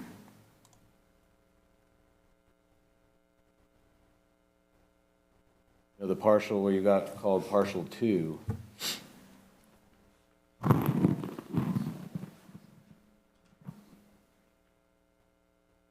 How would they access that lot? Or would they go through what may become a McDonald's? I have no idea. These are just my concerns because, that's the street to the neighborhood. I don't want it loaded up with vehicles going to McDonald's at midnight. I have kids in the neighborhood. There's a lot of kids in the neighborhood. I can almost guarantee all the neighbors feel the same way as me. So I know now that you guys are just wanting to split the lot, but I really don't want no fast food chain, any kind of fast food chain in that corner. And like she was saying, I'm thinking what she's saying is push the lot to be flush with O'Reilly's. At least it wouldn't be in front of their house. Still, I mean, a fast food in that corner sounds a little ridiculous because of the traffic. It's gonna mess up traffic on Countrywood, it's gonna mess up traffic on McHenry. It's gonna be a nightmare having a McDonald's there or any type of industry. I understand, but we're not here to talk about that I get particular that, project. but that's what I have to say then. But you guys still didn't answer the question on, how are you getting to that second lot if you're gonna split it those odd sizes? We're not here to talk about the access to that lot. All we're here to do is just either approve or deny the lot split. Okay, so, I'm against all of it. Thank you. So, If the applicant wants to clarify maybe the access question, he's welcome to, but he doesn't have to. Just Okay. wanted to throw that out there.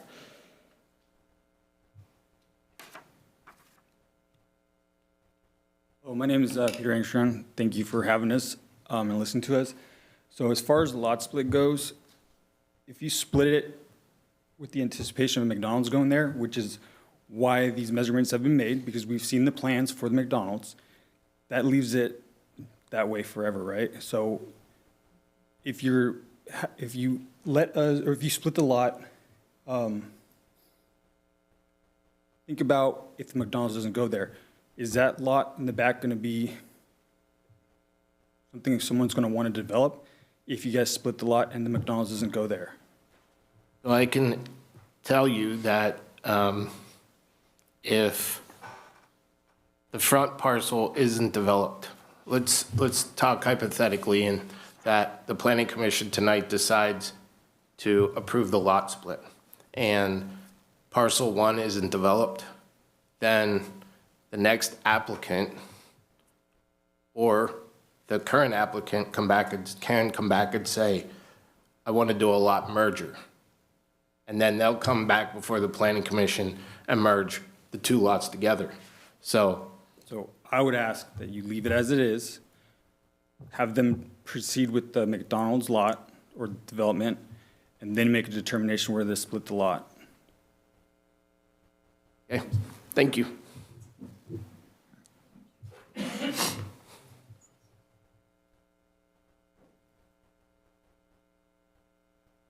Doug Pruden, 1534 Deborah Circle. I'm not super knowledgeable with all this stuff, but I know the whole big thing and why most of us are here is just because of the whole McDonald's thing, and that's a big concern for us, and I'm going to leave it at that.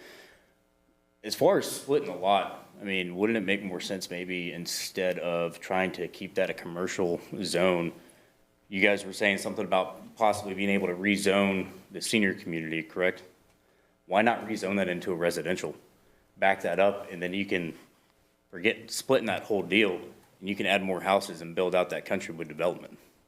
It makes more sense to me. You can add, God knows how many homes. I mean, what's the lot size on the piece across the street? You're looking at almost 70, 80,000, or what is that, 90-something thousand square feet? That's a lot of homes that you can build there. I wouldn't say split that thing. I'd say keep it together and rezone it for residential. That's my opinion. Thank you.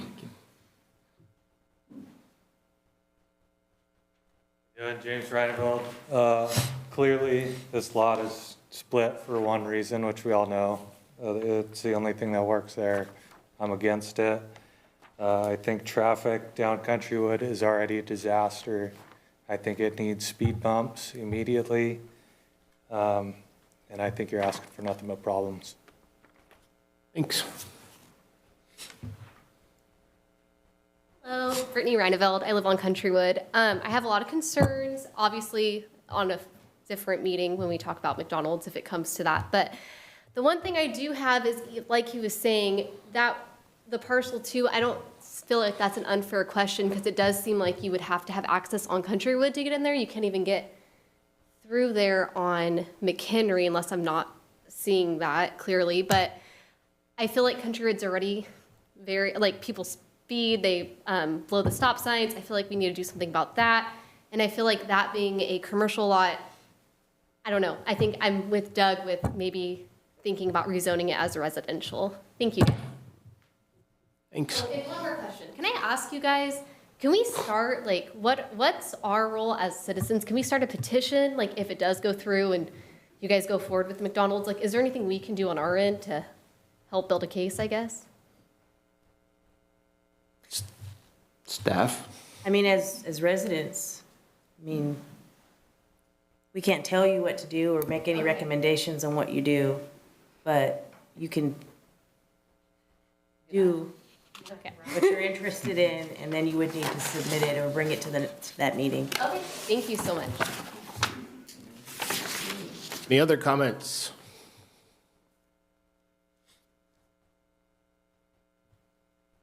Oh, Jeremy Tinsworth, live right there behind Swanson.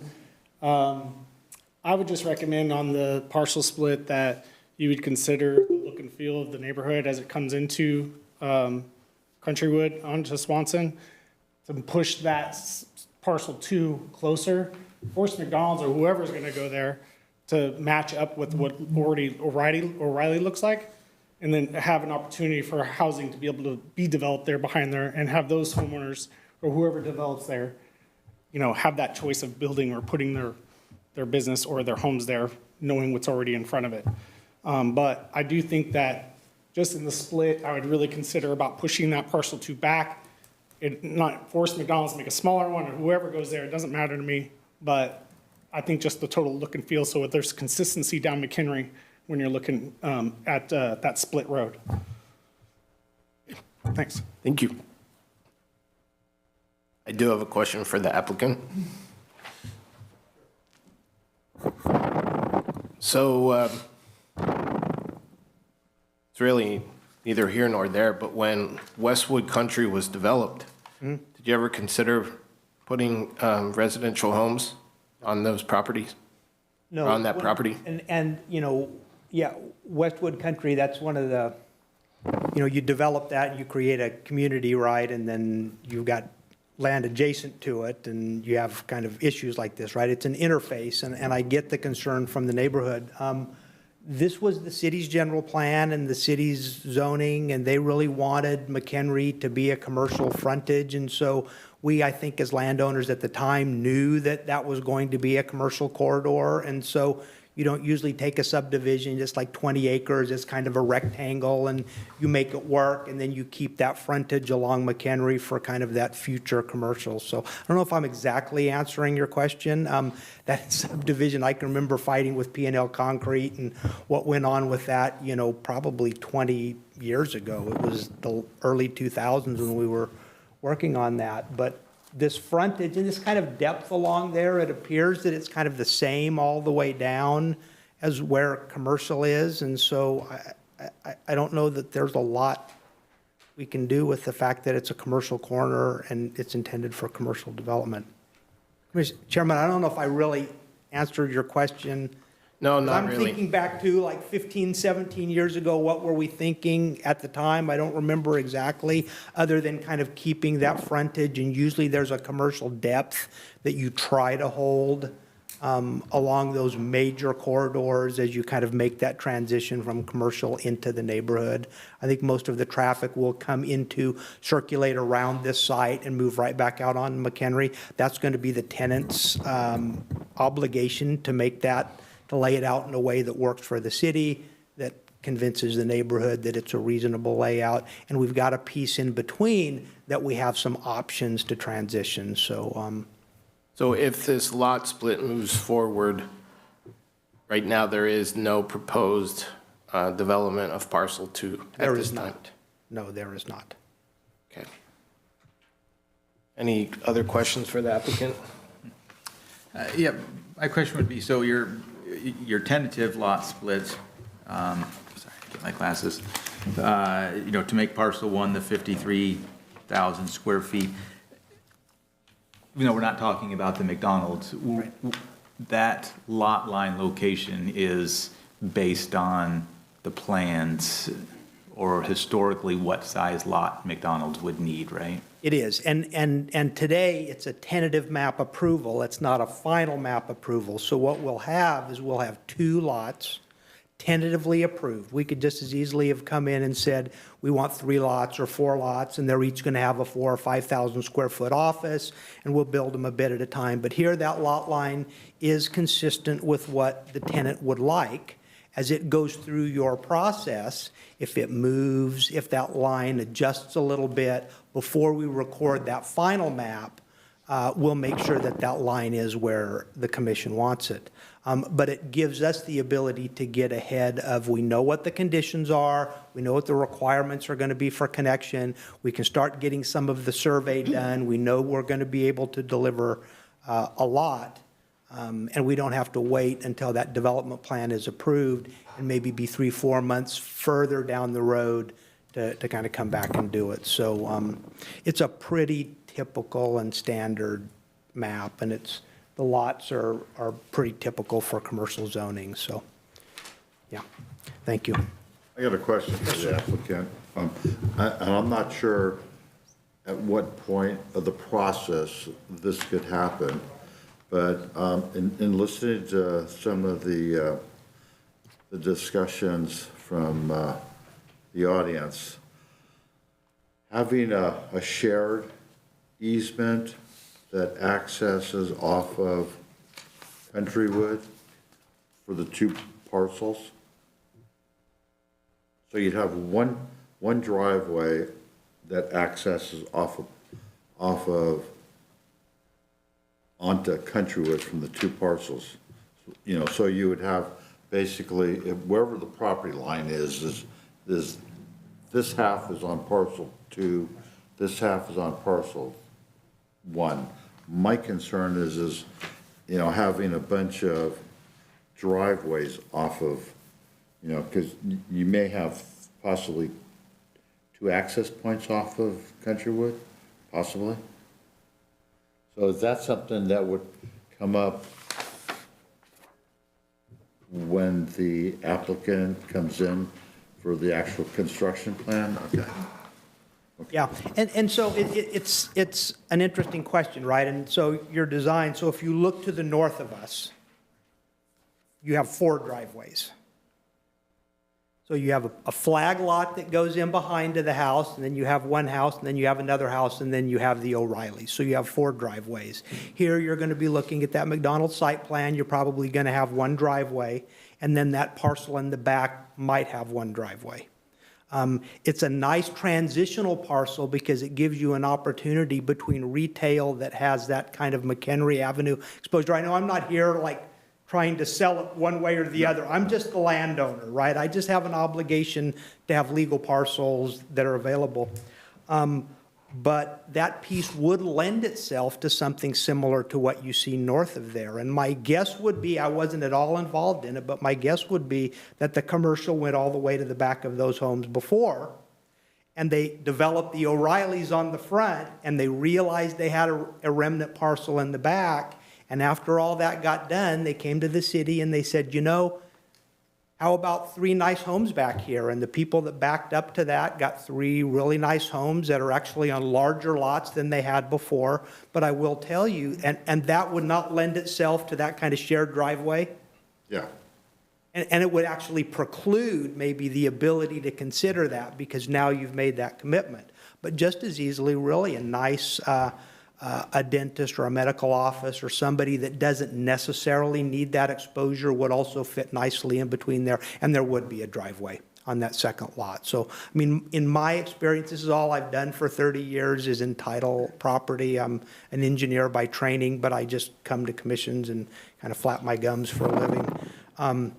But this is kind of how I can see these 2 parcels working. It's really up to a QSR, a quick serve restaurant, to come into the community and convince you that that's the right, the right use. As a landowner, having 2 or 3 parcels helps us, whether it's that use or somebody else to market. Mr. Romano? Yes. I would just like to make a request. And the request is any future development that is planned on this parcel, please take into account the information that you heard from our residents tonight. I'm hearing it loud and clear. Because it truly matters. You bet.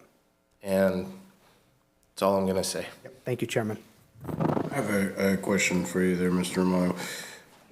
Would you consider a tentative approval on that parcel to reduce the size of parcel 1 to equal, it looks like, I thought I saw somewhere 174 feet, to bring that up adjacent to that first property line at the back of O'Reilly? Yeah, right there, yes, correct. No, we can't do that because we're under contract, right? We're under contract. They're going to bring you a project. If you work with them and make that adjustment, we have the ability with your staff in our final map to just move that line. But to move it today would actually be out of contract. We couldn't go back to them and say, because they know what they need, right? I'm a Modesto guy, but my family lives in Riverbank. They have that McDonald's on the corner of Oakdale Road, and it backs right up to that adjacent neighborhood, and it's similar in size, and they've got it in there kind of working. We're able to put, almost 3/4 of an acre between them and the neighborhood to the back, but that was all commercial before, and to let that kind of rezone for the remnant piece start to drive that line this earlier in the process, I think would be difficult.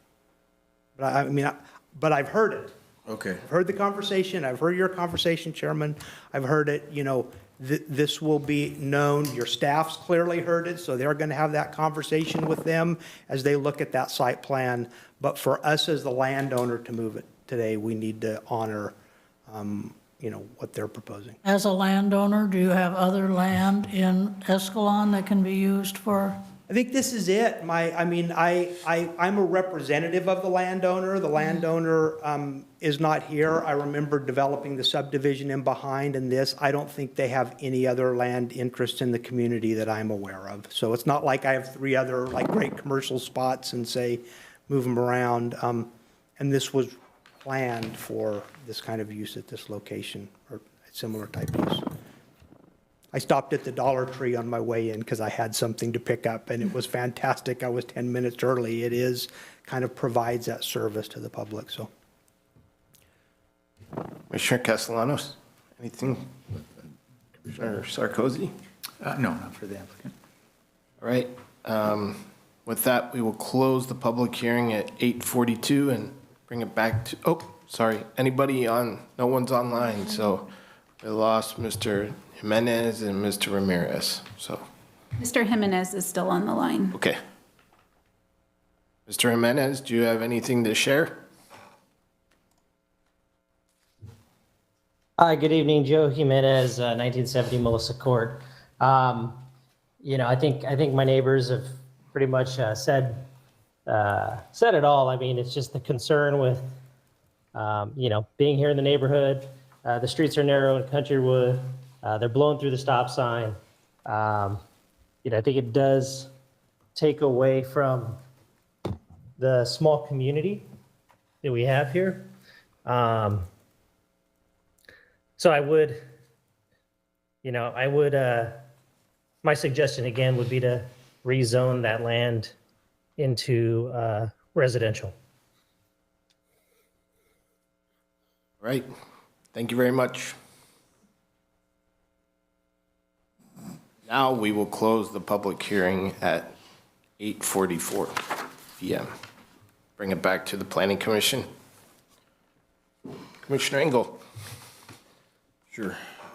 Staff, can you explain to us what that process would entail if we were to tentatively approve this parcel?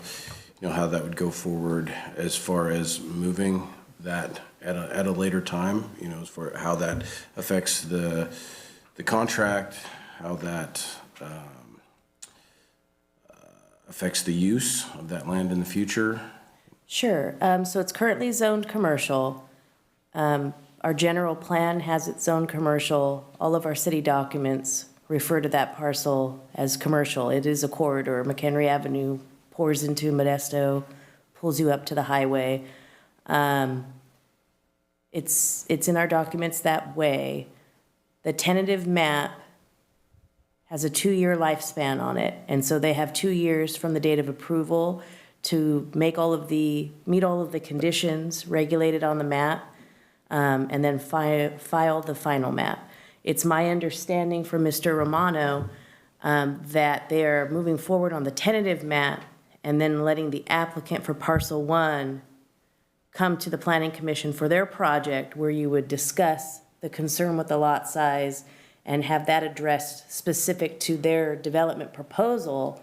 And in the event that that's able to be discussed and or worked out, they could go back to the property owner and make that adjustment between their contract of the two of them, if that works forward.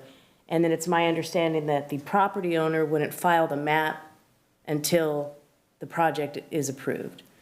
Am I correct, Mr. Romano? So the final map, essentially after, if it's approved by Planning Commission, they'd have 2 years, or they could apply for an extension. But if that final map is not filed, it goes away and the lot remains one lot. That final map has to be filed in order for it to actually be split legally. And so a lot of these things that are being discussed with the access, the size of the lot, all of that could be addressed, and we have it noted that it'll obviously come up as items of concern for when that project moves forward at their meeting. Does that answer everything? It does, thank you. You're welcome. Chairman, I have a staff question. Okay, so I want to make sure I understand. So the process is tentative map, final map, so then the lot is defined and it's ready to go, and then they would come in for the application to build the building. So it would be tentative map at Planning Commission approval, and then from there, the property owner is in contract with applicant. Applicant would then come to the commission with their project. And it's my understanding that if the project was approved or changed or modified, amended, however the Planning Commission and applicant approve it, and they're in agreement with it, they would go back to the property owner, make those changes, and then the final map would be final.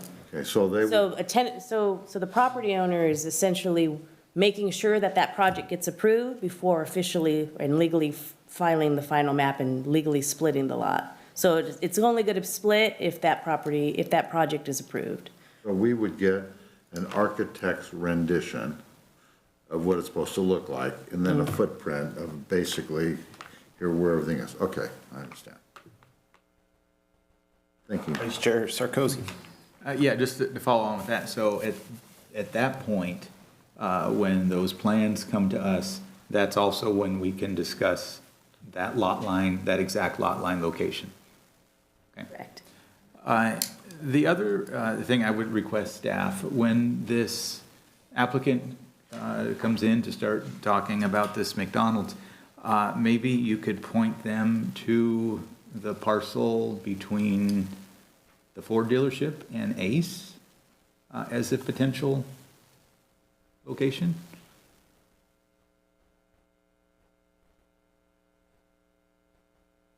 I saw some trucks grading out there last week or something. Maybe they were just doing weed abatement. That's where they are RV wanting storage. They are wanting to their final map that has been to you before, and they had some improvements to make before they could final. And so they are finishing up to final their map. Just a thought. Commissioner Willis? When I think about the businesses on McHenry, like say Dollar Tree, Dollar General, O'Reilly's, my sense is that they're somewhat sleepy. You get 1, 2, 3 cars in, you know, there's not a rapid influx of business. And so a McDonald's would definitely have more traffic, more, and I realize we're not looking at McDonald's, we're looking at the parcel split, but then these things that we have to find as findings or not find as findings, that the site is not physically suitable for the type of development, that the site is not physically suitable for the proposed density of development, that the designs of the subdivision or the proposed improvements are likely to cause substantial environmental damage or substantially whatever. And splitting this lot doesn't mean the McDonald's will come or won't come. Leaving the lot whole doesn't mean they will come or won't come. But it seems like allowing the split to take place is in a way opening the door for something that the people here tonight don't want. And like the property, say, between Ace and well, there are different locations in town where a McDonald's might be more appropriate. As far as how near to residential developments and you know, near to other commercials, and maybe on busier streets where the business would be better anyway. Right now, I'm kind of on the fence, but I'm not leaning toward the split. Okay. So my comments, believe it or not, have nothing to do with the split. My comments are to the general public, especially those of you that got up to stand up and speak. And I will tell you that your voice matters. And we can't tell you what to do, but as your planning commission, we hear you. And whether this lot split is approved or denied, if there is a project that were to come before the Planning Commission, either the next meeting or in a few months, my suggestion would be to come back to that meeting. And regarding the racetrack, otherwise known as Countrywood, my suggestion to you would be to contact city staff tomorrow, contact Escalon Police Department, contact Superintendent Collins, and bring those points up, because you all are taxpayers of Escalon just as we are, and if it's the only way that real change happens is when you guys speak up. And so that's all I'm going to say about that. Regarding the lot split, I see both sides, and quite frankly, I think I understand the key word of this is tentative and not final. And so I see both sides and still deliberating inside my brain. So, any other questions for staff? Or do we have a motion on the table?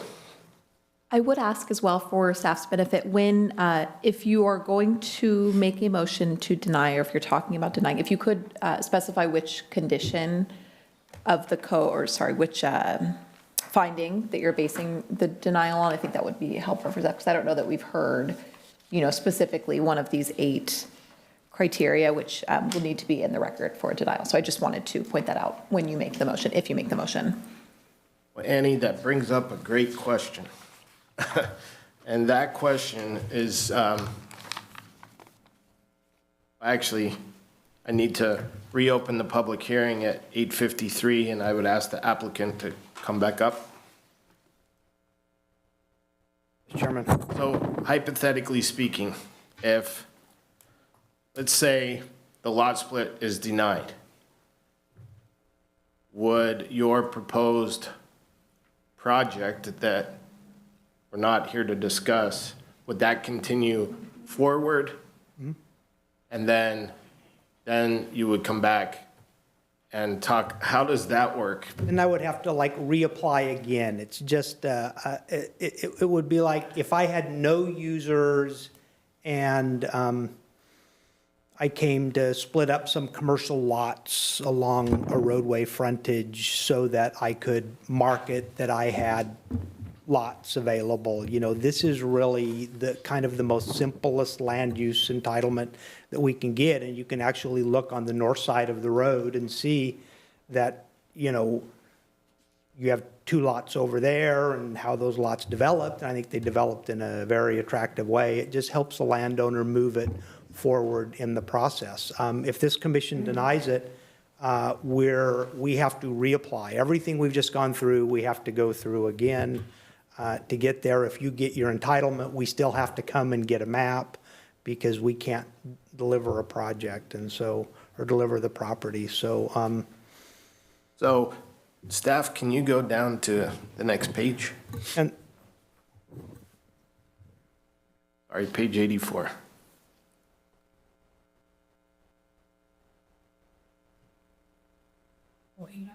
Yeah, the map. Okay. So right now, parcel 1 is planned for 226 or 228.81 feet.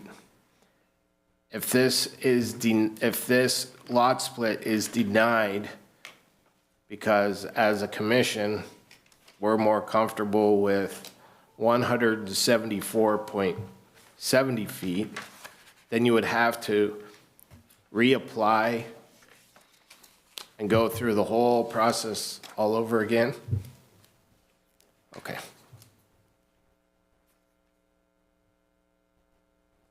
All right. like when we do when we do shopping centers, you know, you do the shopping center and you lay it out, you lay out like a 10-acre neighborhood shopping center, right? And maybe you have like a 5-acre major anchor, you have your outlots. So you have like all your corner lots and there may be an acre, and you get all those prepared. And then as your tenants come in, if you have to like adjust, let's say you planned for a fast food, you know, a quick serve restaurant like this, and it ends up being a Starbucks when they come in, right? So you get the lots kind of ready and you know that your shapes are relatively good, but there's always mergers, as you mentioned before, at the end of the process. There's always lot line adjustments that you can do. It's just creating, you know, creating the two lots in advance that helps move the property forward, whether it's this user or whether it's another user. So we think it's pretty simple. I've never seen a negative finding against a commercial lot that meets the zoning. I've actually never see that. I think it's kind of hard to get there, but I mean, you're the commission, you get to decide. I'm not here to argue with you. I'm just trying to advance your general plan, advance your zoning, be sensitive to the neighborhood, and I think the intervening lot does that. What occurred north of the road is kind of consistent with that. So that's it. But if it was denied outright, would be you have an application in. You have an application in from them. It's being considered by your staff. It's coming to you. I don't control the timing of that. But I would now be behind that, trying to do it again to catch up rather than be ready to react to it. So it just gives us some certainty and okay. Anyway. And it gave us an opportunity to come here and kind of listen to the dialogue, which is your staff's heard and you've heard, and that prospective tenant will have heard that dialogue too. And so that will all be part of part of kind of what they go through. It's not going to be a mystery to them. So it's actually kind of beneficial to have been here and kind of done this initial step, gives them something to think about as well, and your staff. So thank you. Thank you. Any other public comment? Jeremy Kinsworth, 2007 Swanson, again. As the property owner said, he keeps referring that it's very consistent with the property north of him, but what they're proposing is nothing similar to the property north of it. It's specifically designed for a specific builder. And I would suggest that the council consider the look and feel of that, and at the very least, at this moment in this process, only approve it if it goes to match the property lines of the adjacent housing and O'Reilly's to just to the north of this property. I think that's fair. The builder can adjust from there, but I think that also opens it up to better opportunity for different businesses in parcel 2, as well as parcel 1, that better aligns with the consistency of what we have on McHenry and Countrywood. Thank you. Anybody else?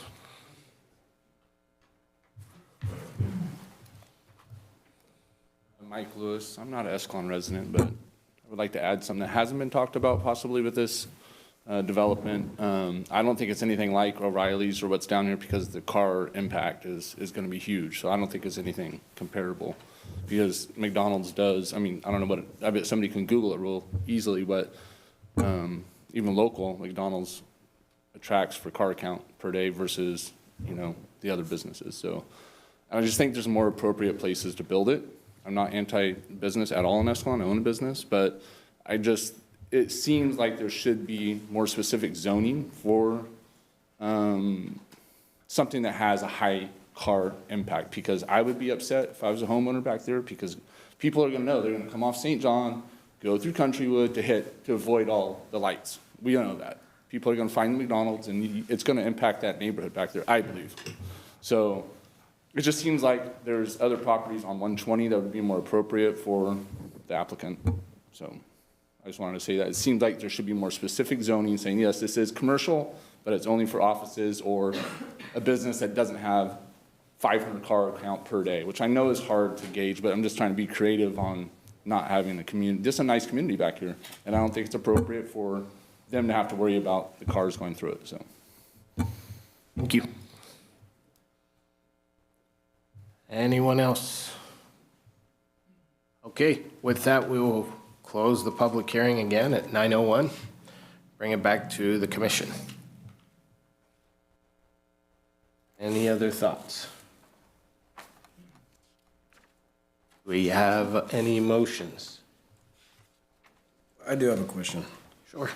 So, on page 2 of 9, so I think it's 52, where it talks about pursuant to EMC 16.03.070. It lists those items that a tentative parcel map shall not be approved if the planning commission makes any of the following findings. So on to the next page after item 8, there it addresses something there with regional housing needs. So does that fall under EMC 16.03.070, or is that that's separate? At the bottom of that, I'm seeing a reference to EMC 16.03.070D. So is that something that needs to be taken into consideration, or that we need to determine that we don't find that it is considered the effect of the map of the housing needs of the region, and these needs have been balanced against the public service needs of the city's residents and available fiscal and environmental resources?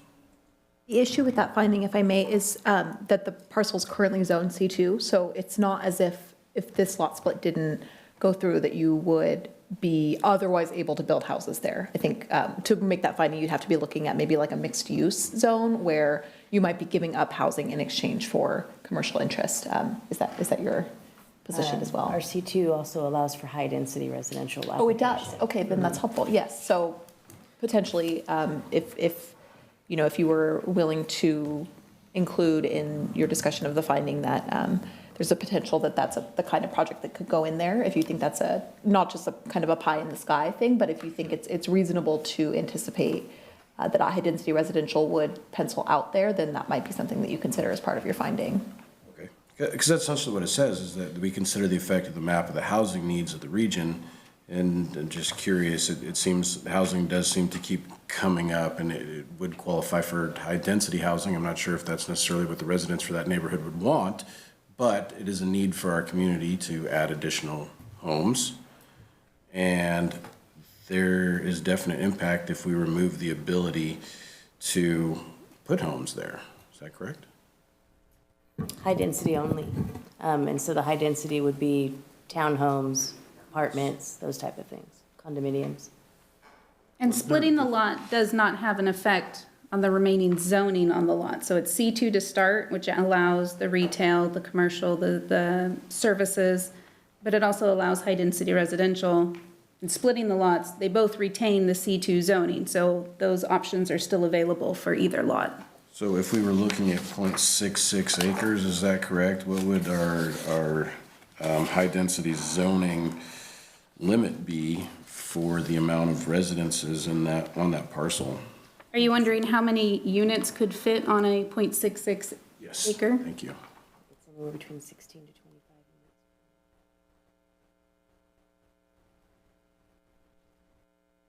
I'm gonna pull that up real quick. I have a question. I thought there was a recent law passed in California that if you have a vacant commercial site, you could put high-density residential on it. This is R3. Minimum 15 This is R3. per net acre. Build it up to R3. Allows. Uh-huh. I see. Yeah. Okay. So I'm sorry. 15 per net acre, so this What was is your a little question more again? than half an I thought there was a acre. recent So it'd be law that like, was Terms of that roughly? yeah. that allowed So what is that, like commercial- 10 minimum and That allowed 20 maximum on roughly? vacant commercial land. Let's bring it back. We have a bunch of different questions going on. Back to Commissioner Engel. You have the floor. I think I got the question there. So I was asking how many units could be developed on that 2/3 of an acre parcel? And from what Diana brought up for us, it appears that a minimum would be 10 and a maximum roughly 20 units would be able to be developed on parcel 2. Okay. So you're good? I'm good. Okay. Now, Commissioner Castellanos. I thought there was a recent law that was passed in California that any vacant commercial lot can be developed to a high-density residential use. I would need to look back into it. My understanding is that it only applies to cities of certain sizes. Okay. And so typically what you see is small places are exempted from that requirement, but Yeah, 'cause okay. And we updated our municipal code to allow for R3 as a part of one of our housing element updates, which came from HCD regarding housing. And so every year they have certain items that they want you to move forward. And so in the past housing elements, that was one of the criteria. And that's my understanding from past staff and processes with our housing element is that was implemented as a part of adopting our housing elements. And nothing against our applicant, but that's kind of my fear, is that state of California may come in and say, well, Escalon, you have this piece of property and there's a housing need, so now you need to put 150 apartments on that lot, and then the traffic conditions are just gonna be astronomical. And unfortunately, the state of California doesn't matter to them.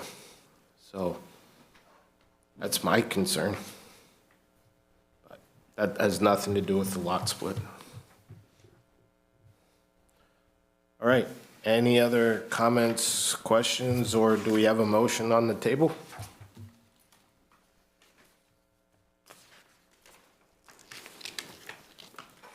Or do we want to table this discussion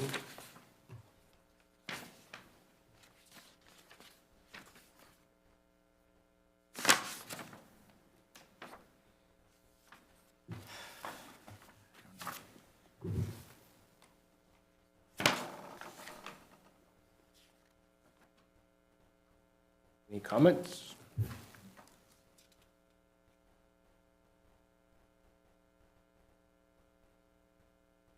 I'm going to make a motion that we deny the tentative parcel map, and I'm going to cite number 6 as far as the findings.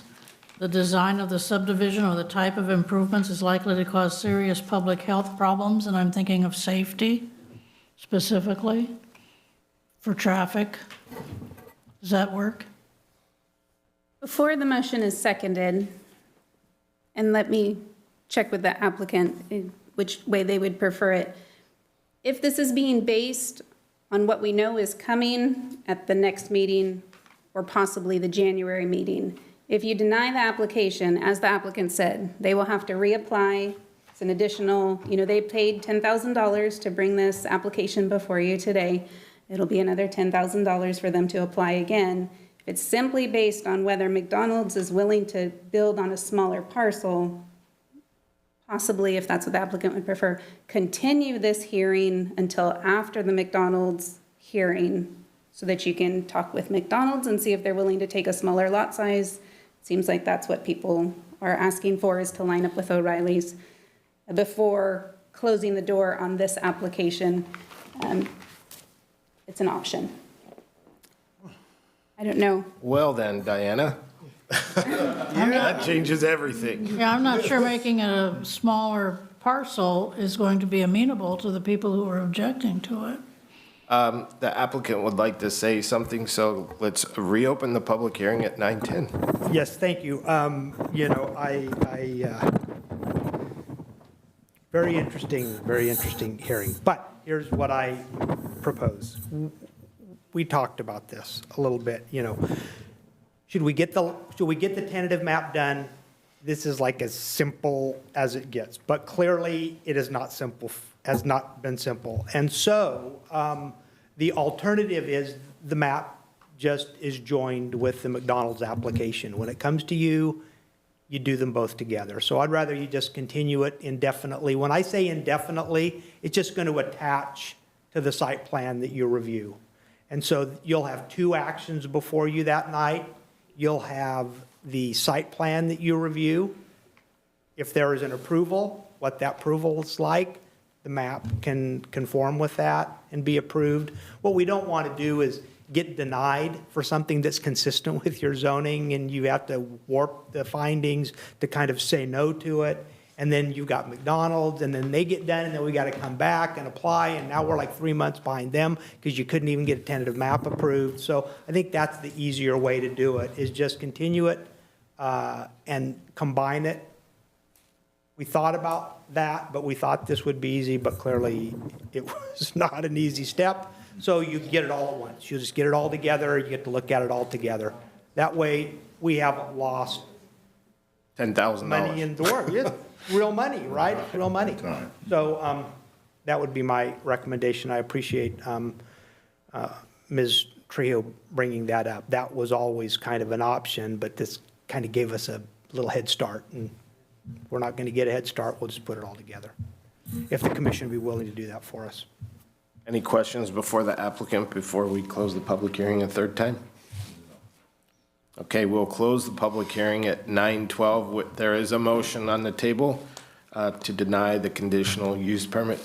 Do you wish to continue your motion? Conditional use permit, the tentative map. Or tentative map, I'm sorry. Do you wish to continue your motion? Yeah. Okay, so we have a motion on the table. Do we have a second? I counter motion. Sure.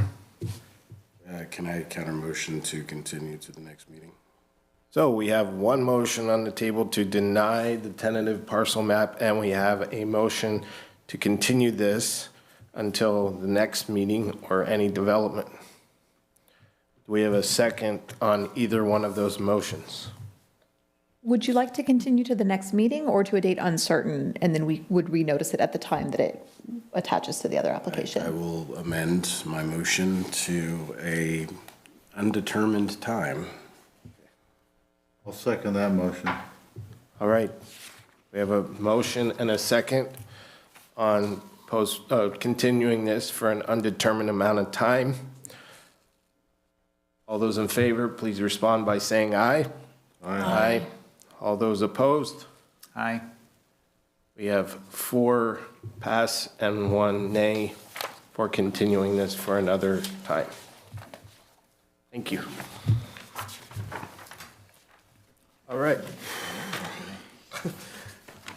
Next item, similar to the last item, if you want to stay for the next item, you certainly can. We have one more item. But thank you all for taking the time.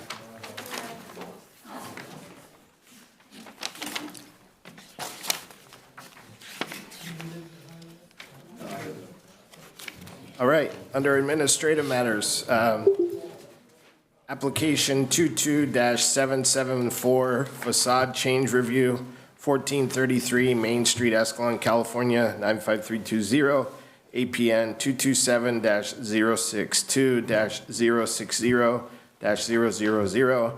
The applicant is requesting approval of a building facade change for a proposed Napa Auto Parts store. Before we get the staff report, I would like to state publicly on the record that the applicant is a friend of mine, and he does all of my mechanic work, but I believe that that is not an inherent conflict of interest, but if council feels that I need to excuse myself, I certainly will. Well, apparently he also follows me from St. John over to McHenry to go through Countrywood. Maybe shortcuts. If you feel you can be fair, that's the standard. Yes, I can be fair, and Mr. Lewis, we'll get to you in a moment. We just need to have staff report. Oh, sorry. I'm leaving stuff up here. Sorry. Staff. Thank you, Chair. Recently, at the November 7th City Council meeting, City Council adopted Ordinance 589, which made amendments to the Escalon Municipal Code, Chapter 1717020, which is development standards. It added the addition of subsection H, which says the color of all commercial buildings is subject to city approval. Color schemes shall tie building elements together, relate separate freestanding buildings within the same development, enhance the architectural form of a building. Facade colors must be subtle, subdued, low reflectance, neutral or earth tones. Intense, bright, or fluorescent colors are prohibited, and primary colors may be used as accent elements such as door and window frames and architectural details. In light of these recent amendments, the applicant has applied for a business license to open a Napa Auto Parts store at 1433 Main Street. This is where Gar Bennett most recently was, and more known Boat Country before that. The applicants indicated they desire to comply with city rules in regards to color changes of the building. And so even though this amendment doesn't take effect until December, they still wanted to complete the facade change review process to update the building color. They want to paint it Napa blue, which you all got a color swatch in front of you. It's a coaster. I thought it was a coaster. So the roof and the upper half of the building would be painted this blue color, and the lower half would be painted a bit darker gray than what is currently on the building. There's also some plans attached that show that color change. The facade change application does not require a public hearing, so notices were not sent out, boards were not posted on the property. Notification of the project is its publication on the agenda. And so our recommendation to Planning Commission is to review the application and consider approval or denial for it. Your procedure would be to review the application and if deemed appropriate, approve the application with the conditions of approval as proposed below or as modified by the Planning Commission. Applicant is in the audience if you have any questions. All right, before we hear from the applicant, do any of the commissioners have any questions for staff? Mr. Castellanos? Okay, with that, we will open the hearing at 9:18. Mr. Lewis, please. Only if you wish. Actually, the roof at this time will not be painted. I think it's going to fit, so a lot of that will be lightened up. It'll just be the north and south end of the buildings and kind of right at the gutter peak, so it's just very little on the east and west side of the building. The current proposed signs are, I believe, much cleaner. We're getting rid of that whole box fixture up there where it says Gar Bennett. Those are actually individual letters where it says Auto Parts. So it's a pretty modernized sign. It's not, overbearing, in my opinion. I didn't like the old school Napa. It's a good update. So they just came out with this in July of this year, this new image that Napa has. So no roof painting. Besides that, there's pretty much a straightforward request. And I know this has been a rough crowd tonight, so I hope I'm not strike three. I guess. So, that's all I have to add. The main thing was we're just gonna leave the roof color the way it is. It seems to be, it'll work. So, and that's a lot of, maybe later, but I really doubt it, so. So, if there's any questions on that? Any questions for the applicant from the planning commission? Chair Engel, Commissioner Engel? I have no questions. Commissioner Castellanos? Vice Chair Sarkozy? So the blue is the color, not the Escalon Cougars purple in the screen, right? Correct. It's that color. That's dipped out of the bucket that might potentially be on the building, so. Believe it or not, there was no color swatches available, so I had like 20 gallons of it at the shop, so I just rolled it out. So, that's it. All right. Thank you. Does anybody else have anything that they would like to share? If you do, please come forward, state your name. Seeing none, Nobody online. nobody's online. So with that, we will close the public hearing at 9:20 and bring it back to the commission. I wish Mr. Lewis a lot of luck with the business. I think the color change is wonderful. I make a motion that we approve the application. I'll second. We have a motion and we have a second. All those in favor, please respond by saying aye. Aye. All those opposed? Motion carries 5-0. Thank you. All right, matters presented from the audience. At this time, the public may address the Planning Commission on any non-agendized item that is within the authority of the commission. The speaker is limited to a maximum of 5 minutes. Unused time may not be yielded to another speaker. The determination of whether an item is within the authority of the commission is a discretionary decision made by the commission chair. And we have no audience, so that solves that one. Staff communications. I have none. So, let's see here. At the last council meeting, we got permission from council to cancel the next council meeting, which would be November 21st, in the event that the election results have not been certified. And so if they are not certified by Thursday, we'll not be having a meeting. It's pretty not typical for them to certify them this early. And so we're pretty sure the meeting will be canceled for Monday, which will place the next council meeting for Monday, December 5th. So if I don't happen to see any of you guys, have a very happy Thanksgiving. I almost said Merry Thanksgiving, but that didn't sound right. And any other things moving forward? I mean, we have a lot of stuff going on, but everything kind of seems like it's in the in-between right now. Yeah. Orlando's. I mean, they're working towards it. It looks, they painted the building recently. It's a lot cleaner looking. And the last time we heard, they were shooting for January, weren't they? Yeah, they're shooting for January for opening. Lear, what about Lear? Lear is Still moving. Yeah, I mean, he is moving forward. That's kind of where it's at there. He has all of his permits, and so his building permits are still in good standing. And so those are all fine at this point. He's getting inspections, so that keeps the building permits open from expiring. Anything else? Not that I can think of, unless any of you have questions on items. Council? Thank you for having me. I know it was a tough meeting, but I just appreciate the chance to be here, and I hope that I served you well tonight. Right. Let's bring it back to the commission. Commissioner Castellanos. No comments, other than everybody have a safe Thanksgiving. Commissioner Engel? Sure. Staff, appreciate your patience with us this evening. There was some challenging topics, so hopefully we served the public well. As well, happy Thanksgiving. Commissioner Willis?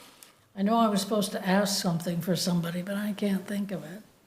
Happy Thanksgiving. Thank you for all your work. Send us an email. Vice Chair Sarkozy? Yeah, happy Thanksgiving, everybody. And I would just add that even though this was a tough topic with the parcel split, the signage out there, I think really turned out well. And, well, except when the storm blew it over. But, you know, when I first drove past it, I'm like, I'm not gonna be able to read it. And I did actually stop and could clearly read it just from sitting in my car. So I think it's a good size, and it works out great. I saw a woman actually walking her dog, and she had her cell phone out, and she was scanning the QR code, so it works. Well, I don't mean to beat a dead horse, but happy Thanksgiving as well.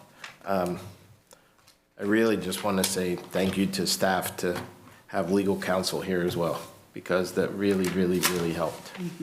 And thanks for your time tonight. Absolutely.